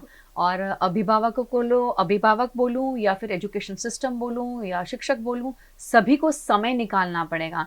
जो एक भाग दौड़ में हम चल रहे हैं, जिस तरह की सुबह से लेके रात तक एक रूटीन जो हमारा फिक्स्ड हो गया है ना, उसमें हमारे पास शायद बच्चों के लिए समय नहीं है। हाँ, हम उनकी बेसिक नीड्स पूरी करते हैं, उनको स्कूल ड्रॉप करना, ट्यूशन ड्रॉप करना, खाना खिलाना, सुलाना, आई थिंक वो सारी चीज़ें हो रही हैं, बट उसकी जो इमोशनल नीड है, आई थिंक कहीं ना कहीं वो चीज़ें जो हैं वो एक बातचीत से आती हैं, और वो किसी भी पेरेंट के लिए एक आई ओपनर है जब बच्चा बात नहीं करता है। ऐसा भी होता है कई बार कि पेरेंट्स कई बार बहुत प्रयत्न भी करते हैं पर बच्चे नहीं खुलते हैं, तो शायद उसके पीछे भी कोई कारण हो सकता है। तो इस पे बैठकर बात करना बहुत ज़्यादा ज़रूरी है। निशिता मैम, आपसे जुड़ेंगे और जानना चाहूँगी कि अब जैसे मैम ने कहा कि जुवेनाइल केसेस जो बढ़ रहे हैं और उसमें धीरे धीरे बढ़ाव जो है वो होता ही जा रहा है उसका, तो ये जो केसेस हैं, क्योंकि आजकल आप देखें तो मैंने जैसे पहले बताया कि सुसाइड, बॉडी शेमिंग के वजह से सुसाइड, एक्सट्रीम बुलिंग के वजह से सुसाइड या मर्डर, जो अभी हाल ही में हुआ वो भी शायद कहीं ना कहीं कहा जा रहा है कि बच्चे को बुली किया जा रहा था, उसके वजह से 2-3 साल से कंटिन्यूस हो रहा था, उसका नतीजा ये आया। तो ये सब चीज़ें जो अब हमारे टीनेजर्स या एडोलेसेंट्स फेस कर रहे हैं, इसके पीछे के कारण आपको क्या दिखते हैं, अगर आप हमारी ऑडियंस को बताएं। बिल्कुल, मुझे ये लगता है कि जैसे जैसे पीढ़ियाँ आगे बढ़ रही हैं, इमोशनल प्रेशर जो है वो बढ़ता जा रहा है, ठीक है? परफॉर्मेंस प्रेशर हो गया या कंपटीशन इन द मार्केट हो गया, ये सारी चीज़ें बढ़ रही हैं। पर क्या घट रहा है? उनकी कोपिंग स्किल्स। बच्चों को प्रेशर तो मिल रहा है, पर उसे डील कैसे करें उसकी ट्रेनिंग नहीं मिल रही। प्लस हमारा एक सबसे बड़ा प्रॉब्लम है जो डिजिटल ओवरलोड है बच्चों के ऊपर। देखिए, बहुत सारी मूवीज़ हैं जो वायलेंस को प्रमोट करती हैं, बहुत सारी गेम्स हैं जो वायलेंस को प्रमोट करती है, और हमारे बच्चे उन सारे कंटेंट से एक्सपोज्ड हैं। वो सारा कंटेंट उनके पास ऑलरेडी अवेलेबल है और वो बच्चे उनको अब्जॉर्ब कर रहे हैं। So it is very important कि हम ये समझें कि हमारे जो बच्चे हैं उनका प्रेशर इंक्रीज होता जा रहा है, कोपिंग स्किल्स उनके पास है नहीं। दूसरी एक चीज़ जो मुझे लगता है as a mental health professional which is very important to address, वो ये है कि हम मेंटल हेल्थ डायलॉग लाना ही नहीं चाहते सोसाइटी में। We want to silence every talk. हम हर उस चीज़ को चुप करा देते हैं जिसमें मेंटल हेल्थ का जिक्र होता है। पेरेंट्स को अगर बच्चा बताता है मुझे घबराहट हो रही है, तो पेरेंट्स बोलते हैं घबराहट कुछ नहीं होती है, तुमने प्रिपेयर नहीं किया है। बच्चा बोल रहा है मुझे डिप्रेशन हो रहा है, तो हम उसे बोल देते हैं नहीं, कोई डिप्रेशन नाम की चीज़ नहीं होती। पर अगर यही बच्चा फिजिकल हेल्थ की कोई कंप्लेन करता है तो उसे बिल्कुल तुरंत हेल्प मिलती है। करेक्ट। सो आई फील कि हम बच्चों को मेंटल हेल्थ पे बात ही नहीं करने दे रहे हैं, और हम उन्हें वो सारा कंटेंट दे रहे हैं जिससे उनकी एंजाइटी भी बढ़ रही है, उनके अंदर अग्रेशन भी बढ़ रहा है, उनका इमोशनल इम्बैलेंस भी क्रिएट हो रहा है। सो आई फील कहीं ना कहीं ये सारी चीज़ें उनके सेल्फ एस्टीम पे इम्पैक्ट करती हैं। And very importantly I feel कि जैसे जैसे हमारी सोसाइटी इवॉल्व हो रही है, जो सपोर्ट सिस्टम बच्चों के पास था, सो यूजुअली हम जॉइंट फैमिली सिस्टम में रहते थे जहाँ पे there was so much support available for the child कि अगर मम्मी पापा नहीं है तो दादा दादी थे, चाचा चाची थे।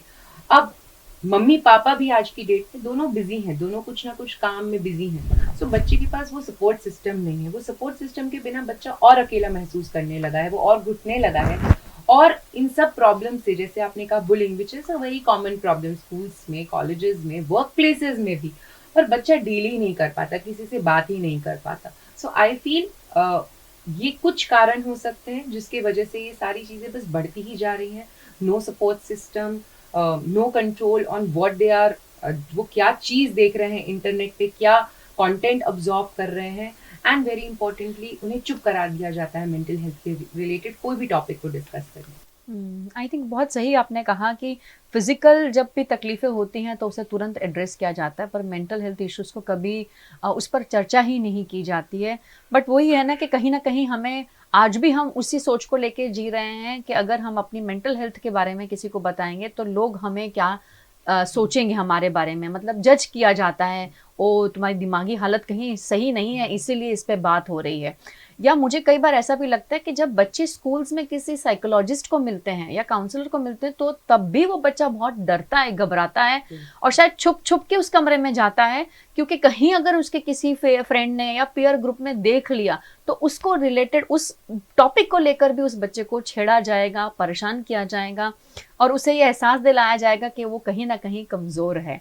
तो आई थिंक ये आपने बहुत सही पॉइंट कहा कि ये सब बातें अगर हम साइड में रखें, क्योंकि बात वही हो गई कि आज ये इंसिडेंट्स हुआ तो इतने सारे पेरेंट्स जागरूक हो गए, और जैसे रचना मैम ने कहा कि कहीं ना कहीं उसको हमने रिलीजन का नाम दे दिया है कि इस रिलीजन ने इस रिलीजन के अगेंस्ट किया। वो बहुत गलत पॉइंट ऑफ व्यू है, क्योंकि अगर हम इसको इस तरह से दिखा रहे हैं तो हमारे बाकी के बच्चे भी देख रहे हैं, और कल उठ के अगर मुझे गुस्सा आ रहा है तो मैं गुस्से की वजह नहीं ढूंढ रहा हूं, पर मुझे पता है कि ये रिलीजन वाला केस है इसीलिए हो रहा है, तो मुझे भी ऐसे ही रिएक्ट करना चाहिए। तो वो जो एक परवरिश मैं इसीलिए कह रही थी कि घर का वातावरण और बातचीत जब पेरेंट्स घर में करते हैं तो बहुत ध्यान रखने की ज़रूरत है कि हम किसी के साथ किस तरह से बात कर रहे हैं, मतलब इररिस्पेक्टिव ऑफ हम कौन से रिलीजन के हैं, कौन सी कास्ट के हैं। कहीं ना कहीं जो एक हमारा एक पहला जो हमारा एक भारत में रहने का जो हम कहते हैं इंडियंस का एक जो एक हमारा ट्रेडिशन है कि एक प्यार से, प्यार की बोली से बात करना, वेलकम करना, कोई भी जात का हो, प्रांत का हो, उसे वैसे ही एक्सेप्ट करना, वो कहीं ना कहीं कम होता जा रहा है। रचना मैम, मैं आपसे जुड़ना चाहूँगी। आप फाउंडेशन ईयर्स के साथ काम करती हैं और ये बच्चे बहुत ही छोटे हैं और उन बच्चों के साथ ट्रेडिशंस, कल्चर, फेस्टिविटी, सेलिब्रेशंस, वो सब चीज़ें कहीं ना कहीं आप लोग भी उसको इंट्रोड्यूस करते हैं और बच्चे को समझाते हैं, उसको देखने का नज़रिया, क्योंकि जब वो एक फैमिली में से आता है तो एक सिंगल नज़रिए से आता है, लेकिन आप उसको दिखाते हैं कि नहीं बेटा, इसको इस तरह से ऐसे देखा जाइए। आपके हिसाब से, जिस तरह से मैम ने कहा कि mental health, I am sure आपके पास जो बच्चे आ रहे हैं आजकल, वो बच्चों के साथ भी दिक्कतें बहुत हो रही हैं, और ऐसे परिवार जहां उनको पता ही नहीं है कि ज़्यादा टीवी दिखाना या ज़्यादा मोबाइल पर ऐसी गेम्स दिखाना जो गुस्से वाली हैं, एग्रेसिव हैं, वो सही नहीं है।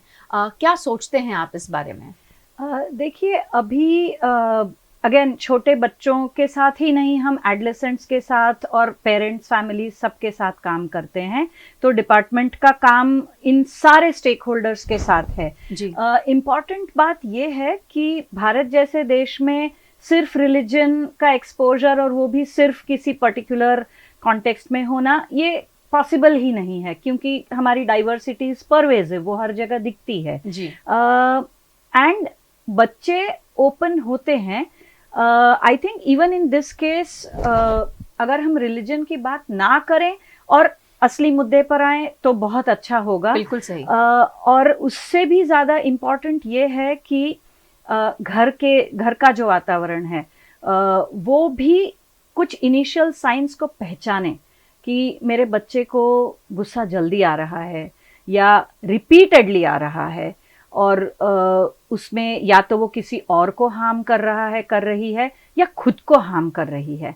तो ये आइडेंटिफिकेशन एंड उसको अप्रोप्रिएटली चैनलाइज करना, क्योंकि जैसे भगवत गीता में भी कहा है कि क्रोध क्यों आता है, उसके पहले आपकी स्मृति भ्रष्ट हो जाती है या आपको किसी तरह से क्लाउडिंग ऑफ जजमेंट होता है, और it is a set of steps जिसकी वजह से इवेंचुअली बुद्धि भ्रष्ट होती है और आप गलत डिसीजन लेते हैं या गलत एक्शन लेते हैं।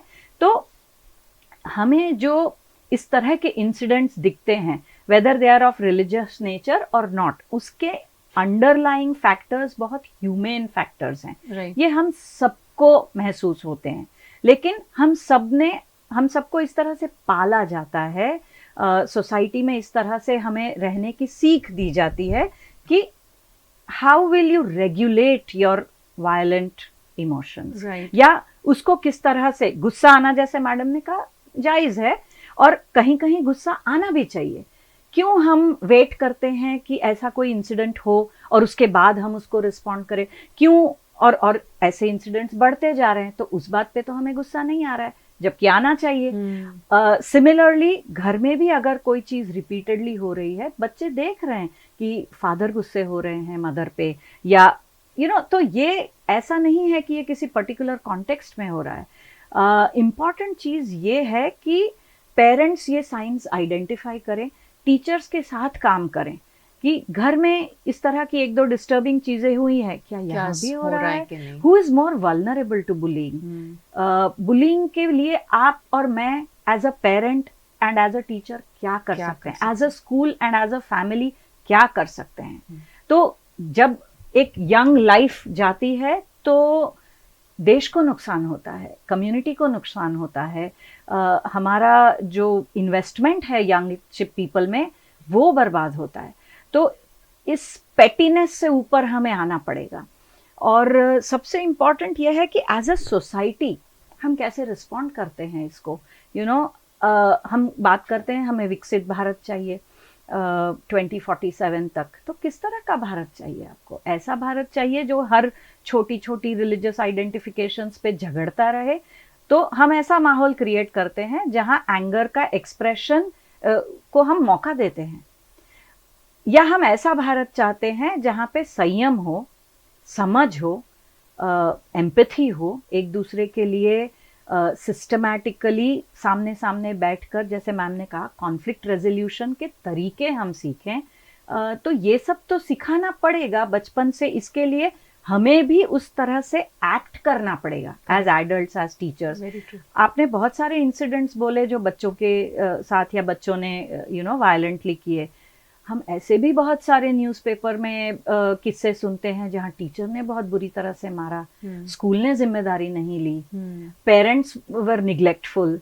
तो it's always a combination of factors, और हम एज अ सोसाइटी ये नहीं कह सकते कि ये इनका प्रॉब्लम है, ये हम सबका प्रॉब्लम है, हम सबको जिम्मेदारी लेनी पड़ेगी। तो the moment you make it कि ये मुझे भी अफेक्ट करेगा, राइट। आज तुम्हारा बच्चा है, कल मेरा बच्चा बुली हो सकता है या वो बुली बन सकता है। तो एज अ पेरेंट मुझे ध्यान रखना चाहिए, this kind of reflection, inner alignment जब तक आप नहीं करेंगे।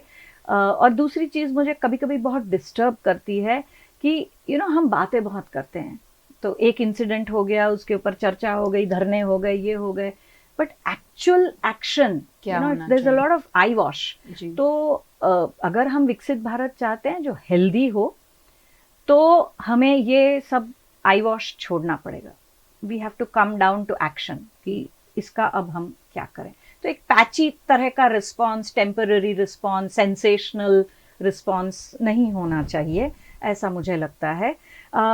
यूके की फिल्म एडोलेसेंस आपने सबने शायद देखी होगी, तो वो तो विकसित देश है, पर अगर वहाँ की स्कूल सिस्टम का पतन इस तरह से हो रहा है, तो क्या हम उनकी इन चीज़ों को कॉपी करेंगे?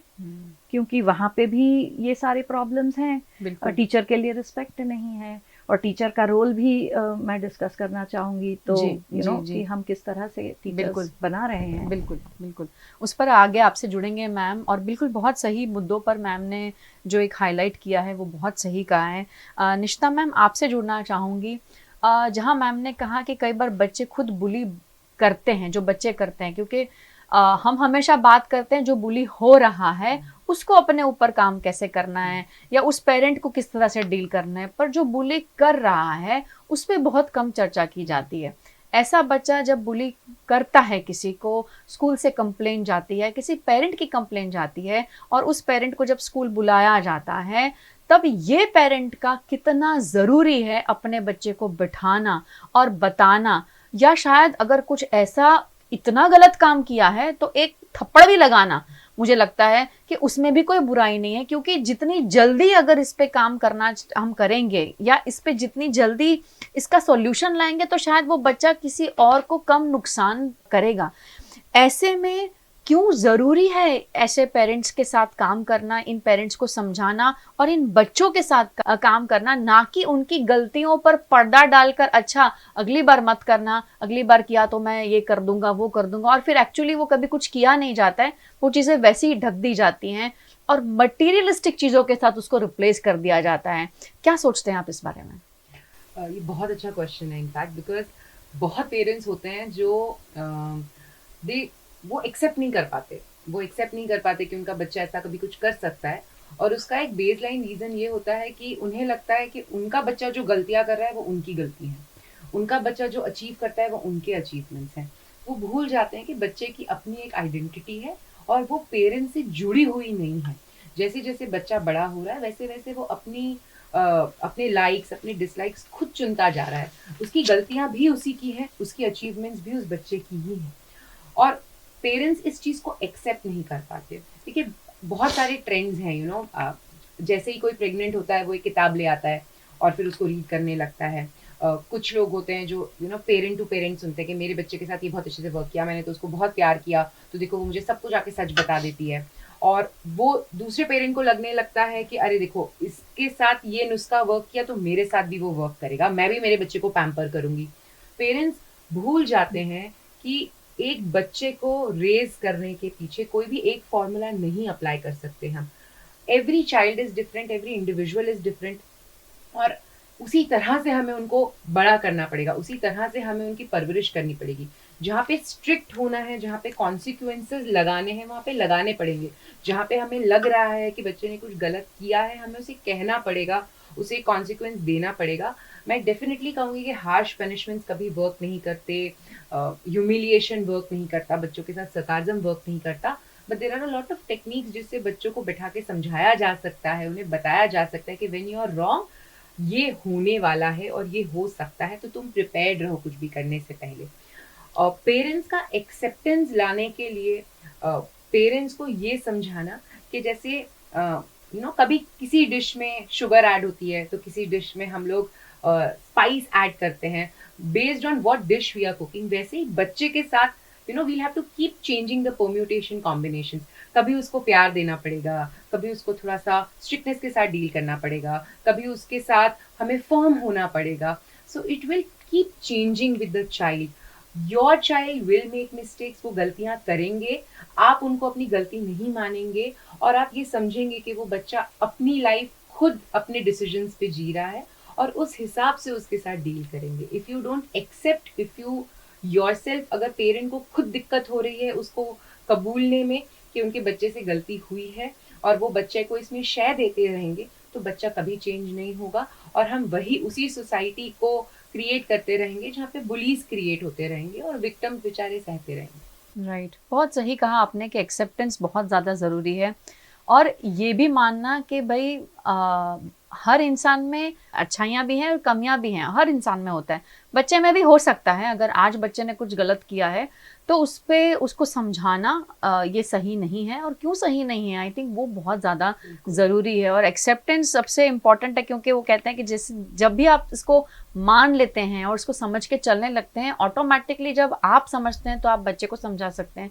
और बच्चे को ये रियलाइज़ करवा सकते हैं कि ये कितना ज़रूरी है, क्योंकि आज जो उसने किया है वो किसी बच्चे की मानसिक, शारीरिक, इमोशनल हर तरह से उसको अफेक्ट कर रहा है और कल उठ के शायद उसके साथ भी ये चीज़ें हो सकती हैं अगर वो रोकी ना गई तब। रचना मैम, आपसे जुड़ना चाहूँगी, जो किस्से ये होते जा रहे हैं, जैसे हमने पहले भी बात की, जहाँ आपने ये भी कहा कि ये जो पूरा साइकिल है इसके अंदर एजुकेशन सिस्टम, पेरेंट, बच्चा खुद, टीचर्स, हर कोई बहुत इम्पोर्टेंट रोल प्ले करता है। आपके हिसाब से अभी का जो एजुकेशन सिस्टम है, जैसे कि ये जो अभी, क्योंकि हाल ही में हुआ है तो इसलिए मैं हाईलाइट करना चाहूँगी कि यहाँ कहा जाता है कि बच्चे के साथ जो इंसिडेंट हुआ वो स्कूल के प्रेमाइसिस में हुआ और बच्चा वहाँ ही तड़प रहा था और उसको किसी ने भी मदद नहीं की। ऐसे में जब ऐसी एजुकेशन सिस्टम, मतलब ऐसे रोल मॉडल्स, क्योंकि जब हम बच्चों को स्कूल भेजते हैं तो हम कहते हैं आपके टीचर्स आपके रोल मॉडल्स हैं, आप उससे इंस्पायर होते हैं। ऐसा ये जो चीज़ें हुई वो वहाँ के उस स्कूल के हर एक बच्चे ने देखी होगी। कितना इम्पॉर्टेंट है किसी एजुकेशन सिस्टम का ये समझना कि ये जो आप सोच किसी के दिमाग में डाल रहे हो वो कितनी सही है या कितनी गलत है, इस पे काम करना, इस पे सोचना और इसमें बदलाव लाना ज़रूरी है। बिल्कुल बिल्कुल। देखिए, सिर्फ एजुकेशनल सिस्टम ही नहीं, हमारी फैमिली सिस्टम भी तो बहुत कॉम्पिटिटिव बन गई है। Very true. मैं चाहती हूँ कि मेरा बच्चा फर्स्ट आए, हर चीज़ में फर्स्ट आए, तो हम पेरेंट्स जो फीस भरते हैं वो स्कूल पे भी प्रेशर डालते हैं कि आपका स्कूल अच्छा होना चाहिए, सबसे बेस्ट होना चाहिए, इसलिए मैं अपने बच्चे को यहाँ भेजती हूँ। तो ये एक कंपटीशन का जो माहौल बन गया है वो अपने आप में बहुत प्रेशराइजिंग है हर सिस्टम और हर इंडिविजुअल के लिए। सबसे इम्पॉर्टेंट बात इसमें ये भी है कि अगर कोई बच्चा जैसे फॉर एग्जांपल बुलिंग करता है या बुली होता है, तो कहीं ना कहीं अंडरलाइंग फैक्टर्स क्या हैं? हो सकता है बच्चे को किसी चीज़ का डर हो, कोई इनसिक्योरिटी हो, lot of things that contribute to bullying और वायलेंट बिहेवियर और शाइनेस और एनीथिंग। तो वो कारण हम नहीं समझ रहे हैं, अस वर्सेस देम चल रहा है, हम फीस भरते हैं, ये स्कूल की जिम्मेदारी है, ये आपकी जिम्मेदारी है। As a evolved society, as a mature society, हम तो ये भी देखते हैं कि कोई जानवर अगर तड़प रहा है तो उसको हम इमीडिएटली कुछ मदद करें, उसको बचाएं। इस केस में भी अल्टीमेटली बच्चे को उसका क्लासमेट ही रिक्शा में डाल के ले गया या जो भी, I don't know the details, पर ऐसा कुछ एक ह्यूमन रिस्पॉन्स हुआ है। तो कहीं ना कहीं हम इतना रिफ्लेक्ट नहीं कर पा रहे हैं कि कौन सी सिचुएशन में अच्छा मैच्योर रिस्पॉन्स, इमीडिएट रिस्पॉन्स क्या है। जैसे अगर आग लग रही है तो आप सोचेंगे नहीं कि अब मैं क्या करूं, क्या सोचूं, you will give an immediate response. तो अगर जान बचाना है तो भले वो कोई भी वहां हो, रिस्पॉन्स तो इमीडिएट होना ही चाहिए, इसमें कोई दो राय नहीं है, इसमें कोई ये चर्चा का विषय नहीं है, इसमें the response, the answer is very clear. तो ये भी अगर हम नहीं कर पा रहे हैं तो ऐसे क्या फैक्टर्स हैं जो मुझे रोकते हैं, जो कॉमन सेंसिकल बात है मैं वो भी नहीं कर पा रही हूँ for my own species, for another human being जो वहां तड़प रहा है या जानवर है या जो भी है। तो ऐसा क्या है जो मुझे रोक रहा है, मैं इतना ज्यादा डिसेंसिटाइज कैसे हो गई। तो ये सोचने का मुद्दा है।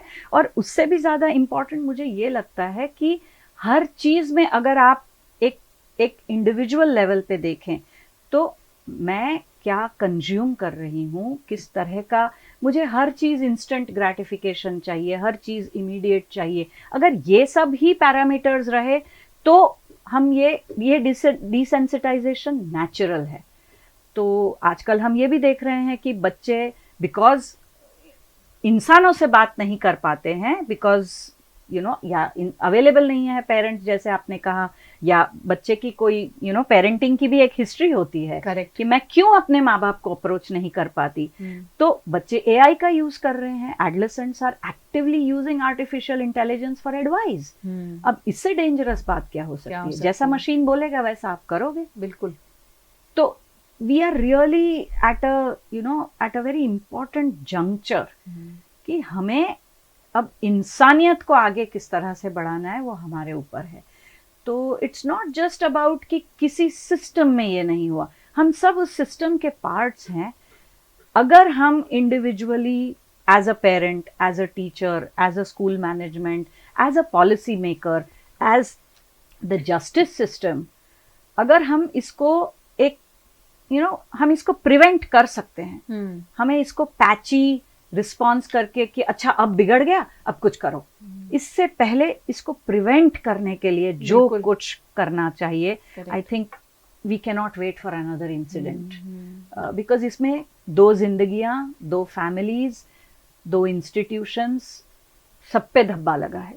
बिल्कुल। जो बच्चा अब जुवेनाइल है, क्राइम में इन्वॉल्व है, जिसकी जान गई, दोनों फैमिलीज, स्कूल को इतना सब कुछ करना पड़ा, पेरेंट्स ने एजिटेशंस किए, जस्टिस पे सवाल उठ रहे हैं। क्योंकि आजकल हमारे एडोलेसेंट्स ये भी तो देख रहे हैं ना कि यही करने से मुझे जवाब मिलेगा, कोई अनफेयरनेस हुई है फॉर एग्जांपल, राइट, सिस्टम मुझे फेयर रिस्पॉन्स नहीं दे रहा है, my adults are not giving me attention, my adults are not giving me a fair response, तो मुझे अब कुछ इमीडिएटली खुद करना पड़ेगा, तभी मुझे सेटिस्फैक्शन मिलेगा। तो ये एक नी जर्क जैसा रिएक्शन भी हो सकता है। तो बहुत बहुत चिंतन करने की जरूरत है एज अ एक समाज, एज सोशल साइंटिस्ट, टीचर्स। तो अभी अगर नहीं करेंगे तो आगे तो आर्टिफिशियल इंटेलिजेंस है ही, वो आपको सारे सॉल्यूशंस दे देगा। तो ये ऑलमोस्ट डरावनी बात है, बहुत ज़्यादा डरावनी है। और जब हम हमारी आने वाली पीढ़ी को इसमें ढलता हुआ देख रहे हैं तो आई थिंक हर एक इंसान के लिए, पूरी कम्युनिटी के लिए ये एक रेड फ्लैग है। मैं कहूँगी कि ये समझना ज़रूरी है कि अगर अब नहीं जागे तो फिर कभी नहीं जाग पाएंगे। और आज किसी का बच्चा है, कल मेरा घर का बच्चा भी हो सकता है, ये जानना और समझना बहुत ज़्यादा ज़रूरी है। निशिता मैम, आपसे जुड़ूंगी, और जब ऐसे इंसिडेंसेस होते हैं किसी भी स्कूल में या कॉलेजेस में, तो एज एन एजुकेशन इंस्टीट्यूशन किस तरह का आपको रोल प्ले करना चाहिए, ताकि अब ये जो हुआ है वो तो बहुत शाबी है, मतलब इतना ख़राब हो गया है, स्कूल को भी उतना ही नुकसान हुआ है, पेरेंट्स धरने पर बैठ गए हैं, तोड़ा फोड़ी, मतलब हर तरह का अब्यूज़, चाहे वो फिजिकल हो, चाहे वो अपने वर्बल हो रहा है, सब कुछ हो रहा है और बच्चे सब कुछ देख रहे हैं। क्या सोचते हैं आप इस बारे में? जो भी प्रिवेंटिव मेजर्स हैं वो ऐसे इंसिडेंट के बाद नहीं, बहुत पहले ही स्कूल में लागू हो जाने चाहिए। जैसे इट शुड स्टार्ट, हमें शुरुआत करनी है एक मेंटल हेल्थ प्रोफेशनल को अपॉइंट करके, एक क्वालिफाइड काउंसलर को अपॉइंट करके। बहुत सारे स्कूल्स सिर्फ फॉर द नेम सेक वो एक टीचर को अपॉइंट कर देते हैं जिसको काउंसलर का नाम दे दिया जाता है, एंड इसलिए वो बच्चों को हेल्प नहीं पहुंचा पाते.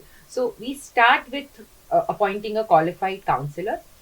उसके बाद वो काउंसलर की रिस्पॉन्सिबिलिटी है कि हर स्टेक होल्डर को स्कूल के, चाहे वो पेरेंट्स हो, चाहे वो स्कूल का स्टाफ हो, चाहे वो स्टूडेंट्स हो, all the age groups and every teacher in the school is made aware. Her teacher, her student, her parent को ये बताया जाए कि वो अपने बच्चों से डिफरेंट एज लेवल्स पे, डिफरेंट स्टेजेस उनकी लाइफ के कैसे डील कर सकते हैं. उनको प्रिपेयर किया जाए अडोलेसेंट नॉलेज के साथ, the changes that come with adolescence. And बहुत इम्पॉर्टेंटली टीचर्स को ये एम्फेसाइज करके समझाया जाए कि कभी भी दो बच्चों की जो छोटी मोटी कॉन्फ्लिक्ट होती है उसको इग्नोर ना करें, उसे अथॉरिटीज के पास लेकर जाए, उन्हें बताएं कि क्या हो रहा है, या अपने लेवल पे उसे सॉल्व करने की पूरी कोशिश करें. अगर आपको लग रहा है कि एक बच्चे का बिहेवियर इज वेरी इनअप्रोप्रिएट या आउट ऑफ कैरेक्टर बच्चे का बिहेवियर है, एक्सट्रीम गुस्सा दिख रहा है, एक्सट्रीम अग्रेशन दिख रहा है, तो उसे बिल्कुल रिपोर्ट करें ऐसे मेंटल हेल्थ प्रोफेशनल को जो इस चीज से डील करने में हेल्प कर सकता है. तो हम उसे एस्केलेट करें ही ना, उसे बहुत ही छोटे लेवल पे ही हम अपने हिसाब से उसको सॉल्व करें.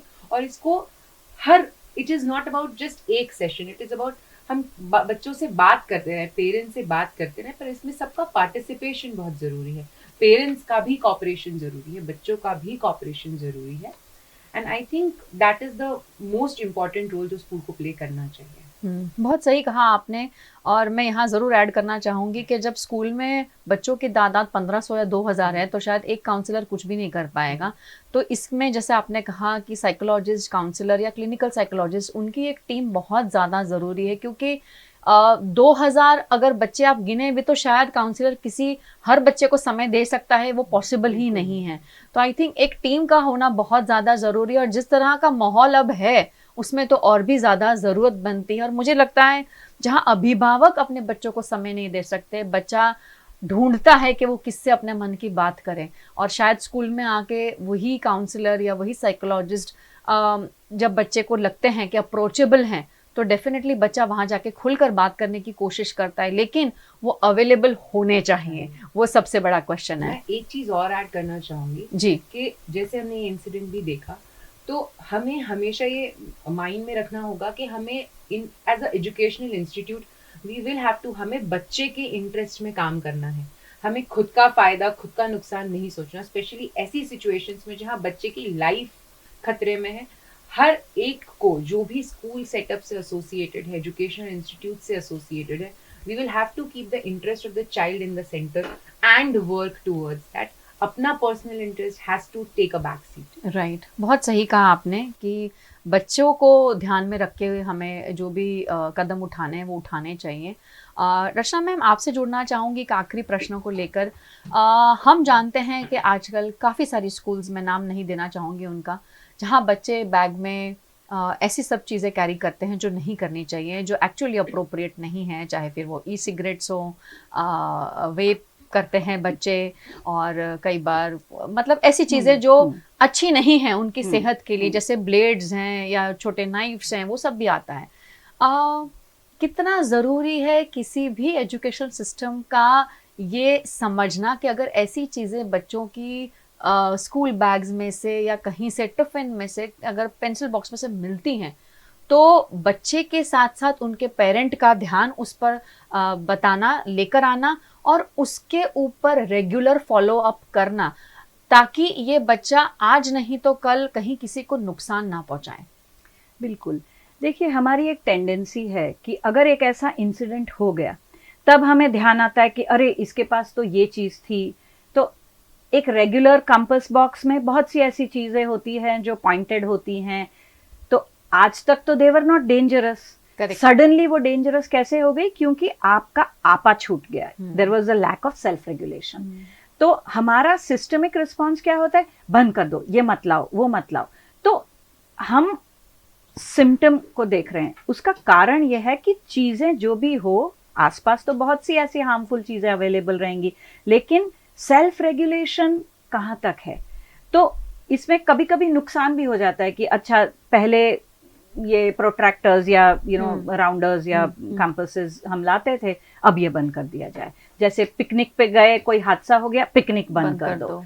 तो ये एक मेच्योर और एक सस्टेनेबल रिस्पॉन्स नहीं है। तो कहीं ना कहीं ये सोचना पड़ेगा कि जैसे अमेरिकन स्कूल्स में तो गन्स कितनी आए दिन हम सुनते हैं, शूटिंग हो गया, तो ये तो इट्स अ फायर आर्म, ये तो बिल्कुल ही नहीं होना चाहिए। तो क्या हम उस तरफ जा रहे हैं, ये एक बहुत बड़ा प्रश्न है। और दूसरा ये भी है कि अनलेस एंड अनटिल हम सेल्फ रेगुलेशन को समझ के उसको यू नो एक्चुअली कल्टिवेट नहीं करेंगे, anything can become a weapon. आप मारपीट भी तो कर सकते हैं, that can also be fatal. बिल्कुल। तो it's not about the instrument of violence, it is the core reason why such a response is happening. तो उसके लिए टीचर, काउंसलर, जैसे मैम ने बहुत अच्छे से बोला कि जरूरत है उसकी। अच्छा, आजकल हम टीचर से क्या एक्सपेक्ट करते हैं कि वो सब कुछ करें। This is very very intense emotional care work कि आपकी क्लास में 40 बच्चे हैं, हर बच्चे का इमोशनल स्टेट, वो क्या सोच रहा है, ये एक टीचर का काम नहीं है। और टीचरों को अगर ये काम, because they are the first point of contact, they are also capable, वो आए दिन बच्चों से मिलते जुलते रहते हैं, ऑब्जर्व करते हैं, तो हमें टीचरों को उतना समय भी देना चाहिए, उतना अथॉरिटी भी देना चाहिए कि पेरेंट को बात कर सके कि ये गड़बड़ हो रही है यहाँ पे। राइट।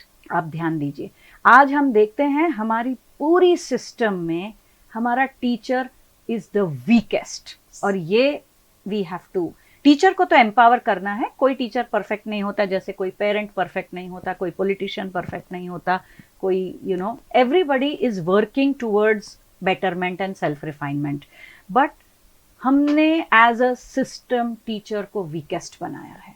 तो अगर कुछ क्लास में गड़बड़ हो रही है, she will be the first person to know हमने उनको कितना एम्पावर किया है, उनको किन कामों में बिजी रखा है। वेरी ट्रू, बहुत सही कहा। जब तक हम ये नहीं करेंगे तो ऐसा होगा कि क्लास में आए दिन ये बुलिंग के किस्से आएंगे, पर वो टीचर कहीं हिम्मत नहीं है कि वो जाके अथॉरिटीज को बोले। राइट। अथॉरिटीज बोलने के लिए भी तो टीचर एम्पावर्ड होनी चाहिए, पेरेंट्स को बोलने के लिए भी। और कई बार टीचर अवेलेबल ही नहीं है, वो भी है, क्योंकि कई बार जो खुद की क्लास टीचर्स होती हैं, क्योंकि स्कूल में ये कंपटीशन, ये इवेंट, ये कंपटीशन, ये रूम, फलाना ढिमकाना, जब इतना सब चल रहा है, तो टीचर को कई बार अपने क्लास में आने का भी समय नहीं मिलता है। और जो एक इंटरेक्शन उसका उसके बच्चों का जो होता है, वो जो कनेक्शन जो है, शायद उसका भी समय नहीं है। तो बहुत सही आपने कहा कि वो उसे एम्पावर करना बहुत ज्यादा जरूरी है, और उतनी लिबर्टी देना कि जो सही डिसीजन जितना वो ले सकती है, आई थिंक वो उसको देना बहुत ज़्यादा ज़रूरी है। मैम, आप दोनों का ही बहुत बहुत शुक्रिया हमारे साथ जुड़ने के लिए और अपना इतना कीमती समय हमें देने के लिए। आप जो स्क्रीन के उस तरफ हमें देख रहे हैं, आई एम श्योर ये जो कन्वर्सेशन है उसको आप यहाँ तक सीमित नहीं रखेंगे, इसे आप लोगों तक और पहचानेंगे, इसको शेयर करेंगे, समझेंगे, और जहां आपको लगता है कि बच्चे हैं वहां तो प्लीज प्लीज प्लीज भेजिए, क्योंकि इस पर बच्चे फॉर एग्जांपल नहीं भी हैं तो एज अ समाज हमको काम करना बहुत ज़्यादा ज़रूरी है, क्योंकि ये किस्सा जो भी हुआ और आगे जो पास्ट में हो चुके हैं सभी ही बहुत दर्दनाक थे, उस फैमिली के लिए, उस कम्युनिटी के लिए, और जिनके साथ बने उनके लिए। ये हमें अगर रोकना है तो जैसे मैम ने कहा कि बहुत इम्पॉर्टेंट काम हमें करना है, अपने बच्चों के साथ बैठकर जो सेल्फ रेगुलेशन की चीज़ें हैं, खुद के लिए भी वो समय निकालना है। हमें अपने आप के साथ समय बिताना है ताकि अंदर जो चल रहा है उसे हम भी समझ सकें, और शायद तभी हम अपने बच्चों को भी समझ पाएंगे। रचना मैम, जाते जाते आपसे एक ज़रूर मैसेज लेना चाहूँगी मेरी ऑडियंस के लिए, क्या कहेंगे आप उनके लिए? VNM को थैंक यू कहना चाहूँगी ये मौका देने के लिए, इतनी इम्पॉर्टेंट बात करने के लिए। आई थिंक सबसे पहले हमें मेरा तो यही मैसेज रहेगा कि आज लाइफ की पेस बहुत बढ़ गई है, बहुत स्पीड बढ़ गई है, बट स्पीड डजंट मीन कि आप जो बेसिक वैल्यूज़ हैं कि मैं किसी को मार तो सकती हूँ पर क्या मुझे मारना चाहिए, ये सवाल जब तक हम अंदर अपने आप से रिजॉल्व नहीं करेंगे कि क्यों मुझे गुस्सा आ रहा है, क्यों मुझे किसी और को हार्म करने की इच्छा हो रही है, तब तक इसका कोई सॉल्यूशन नहीं आएगा, कलेक्टिवली भी और इंडिविजुअली भी। क्योंकि समाज किससे बनता है? इंडिविजुअल से बनता है, इंस्टीट्यूशंस इंडिविजुअल से बनते हैं, और अनफॉर्चुनेटली ऐसा हो गया है कि हमारे इंस्टीट्यूशंस बहुत पर्सन सेंट्रिक बन गए हैं, सिस्टम सेंट्रिक नहीं है। तो कहीं ना कहीं even as a family, as a parent, ये सोचना बहुत ज़रूरी है कि मेरी वजह से सिस्टम पे क्या इफ़ेक्ट हो रहा है और सिस्टम की इफ़ेक्ट्स मैं कितना अंदर ले रही हूँ और इन्फ्लुएंस हो रही हूँ, और कहीं ना कहीं एक बैलेंस बना के रखना चाहिए। बिल्कुल सही कहा आपने। निशिता मैम, आपसे पूछना चाहेंगे, क्या मैसेज देना चाहेंगे आप हमारी ऑडियंस को? ये मॉल कल्चर जो हमारी सोसाइटी में एग्जिस्ट करने लगा है, सब चीज़ें एक ही रूफ के नीचे मिल जाती हैं, सोशल मीडिया का इतना इजी एक्सेस है सबके पास, और पेरेंट्स की lack of monitoring due to so many reasons, maybe they are busy, they are working, इन सब के चलते एक चीज़ जो हम बच्चे के साथ नहीं कर पा रहे हैं वो ये है कि हम उसको डिले इन ग्रैटिफिकेशन नहीं सिखा पा रहे, बिकॉज हम सब बिजी हैं, उसकी नीड्स इतनी हाई हैं और वो इतने डिमांडिंग हो चुके हैं आजकल के बच्चे कि उनको सब चीज़ें जब वो मांगते हैं तब चाहिए, और वो नो नहीं सुन सकते, वो ना नहीं सुन सकते, तो पेरेंट्स भी कभी गिव अप करके उन्हें दे देते हैं। तो एज एन अडल्ट, और हर अडल्ट जो बच्चे के आसपास है, चाहे वो दादा दादी हो, नाना नानी हो, उनके अंकल्स आंट्स हो, सब अडल्ट जो बच्चों के आसपास है, उनको ये समझना बहुत ज़रूरी है, उनका ये समझना बहुत ज़रूरी है कि बच्चे को डिले ऑफ ग्रैटिफिकेशन सिखाया जाए, उन्हें समझाया जाए कि हर चीज़ उनको उनके मुताबिक नहीं मिल सकती है, उन्हें उसका वेट करना पड़ेगा। ये जब बच्चों को समझाया जाएगा तो उनके अंदर सबसे पहले वैल्यू डेवलप होगी उन चीज़ों की, जिन चीज़ों को वो जिन चीज़ों से उनको इतना लगाव है, जिन चीज़ों के पीछे वो भाग रहे हैं। दूसरा सबसे इम्पॉर्टेंट चीज़ होगा एक सेल्फ कंट्रोल का डेवलपमेंट, जिसकी आज बच्चों को बहुत ज़रूरत है, एंड मोस्ट इम्पॉर्टेंटली पेशेंस, जो हमारे बच्चे और हम अडल्ट भी कभी कभी खो देते हैं, जो हमारे अंदर नहीं दिखता आजकल। So I think this is what my message to everyone. Thank you so much ma'am, thank you Rachna ma'am, thank you Nishita ma'am, आप दोनों का बहुत बहुत शुक्रिया हमारे साथ जुड़ने के लिए। और दोनों को ही आपने सुना है, बहुत ही सही बातें बताई हैं, और सिर्फ सुनने के लिए नहीं सुनना है, प्लीज़ इस पे गौर फरमाइएगा, इस पे काम करना बहुत ज़्यादा ज़रूरी है। और जैसे मैम ने कहा कि कुछ होने से पहले प्रिवेंशन लेना बहुत ज़्यादा ज़रूरी है, और उस प्रिवेंशन पे अगर आप काम करेंगे तो शायद ऐसा किस्सा हमारे आसपास या हमारे घर में नहीं बनेगा। और हम यही इच्छा करते हैं कि ये किसी के घर में भी ऐसा किस्सा ना बने, लेकिन उस पर बात करनी बहुत ज़्यादा ज़रूरी है। अगर आज आपने इसको सिर्फ टीवी में देख लिया या इंस्टाग्राम की रील में देख के उसको जस्ट जाने दिया, ओहो क्योंकि किसी के साथ हुआ, ओ मुझे दुख हुआ, बट उसके ऊपर सोचना अगर आपने नहीं सोचा, क्योंकि आपके घर में भी बच्चे हैं, बच्चे बड़े हो रहे हैं, बच्चों के पास फोन्स हैं, बच्चों के पास जैसे मैम ने कहा चैट जीपीटी है, आर्टिफिशियल इंटेलिजेंस है। अगर पेरेंट अवेलेबल नहीं है तो आर्टिफिशियल इंटेलिजेंस अवेलेबल है हर तरीके से उनके लिए, और वो जो बताएंगे वो शायद सही ना भी हो, इसका भी बहुत बड़ा डर है, मुझे लगता है एज अ कम्युनिटी हम सभी को होना चाहिए। तो जहाँ तक हो सके हम अपने बच्चों के लिए अवेलेबल रहें, ये बहुत ज़्यादा इम्पॉर्टेंट है। खुद के लिए और अपने बच्चों के लिए थोड़ा समय निकालिए और इस पर बात कीजिए, क्योंकि तकलीफ़ें हर जगह पर हैं। हर इंसान दिखता खुश है पर अंदर क्या हो रहा है शायद हम नहीं जानते हैं।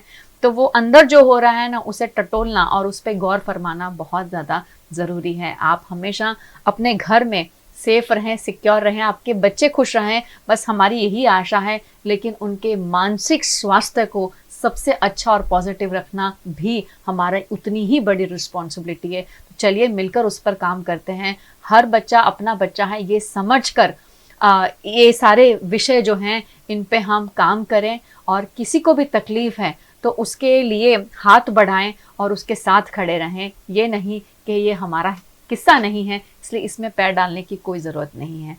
कहीं ना कहीं ऐसा करते हुए आपके बच्चे आपको देख रहे हैं और यही से सीखते हैं कि भाई क्या ज़रूरत है, कोई गिर गया तो फ़ोटो खींच लो, रील बना लो, पोस्ट कर दो, लाइक्स देख लो कितने आ रहे हैं, पर उस समय उस इंसान को आपकी मदद की ज़रूरत है, हाथ बढ़ाने की ज़रूरत है, शायद वो हम कहीं नहीं कर पाते हैं। तो उस पर गौर फरमाना बहुत ज़्यादा ज़रूरी है। आप सभी का हमसे जुड़ने के लिए बहुत बहुत शुक्रिया। हर हफ्ते आप जुड़ते हैं उसके लिए बहुत बड़ा थैंक यू। लेकिन इस वीडियो को in particularly please please please बहुत ज़्यादा शेयर करें और सब्सक्राइब कर लें बचपन और बुनियाद को, ताकि आगे जितने भी एपिसोड्स और टॉपिक्स हम लेकर आते हैं आप उनसे जुड़े रहें। Thank you so much.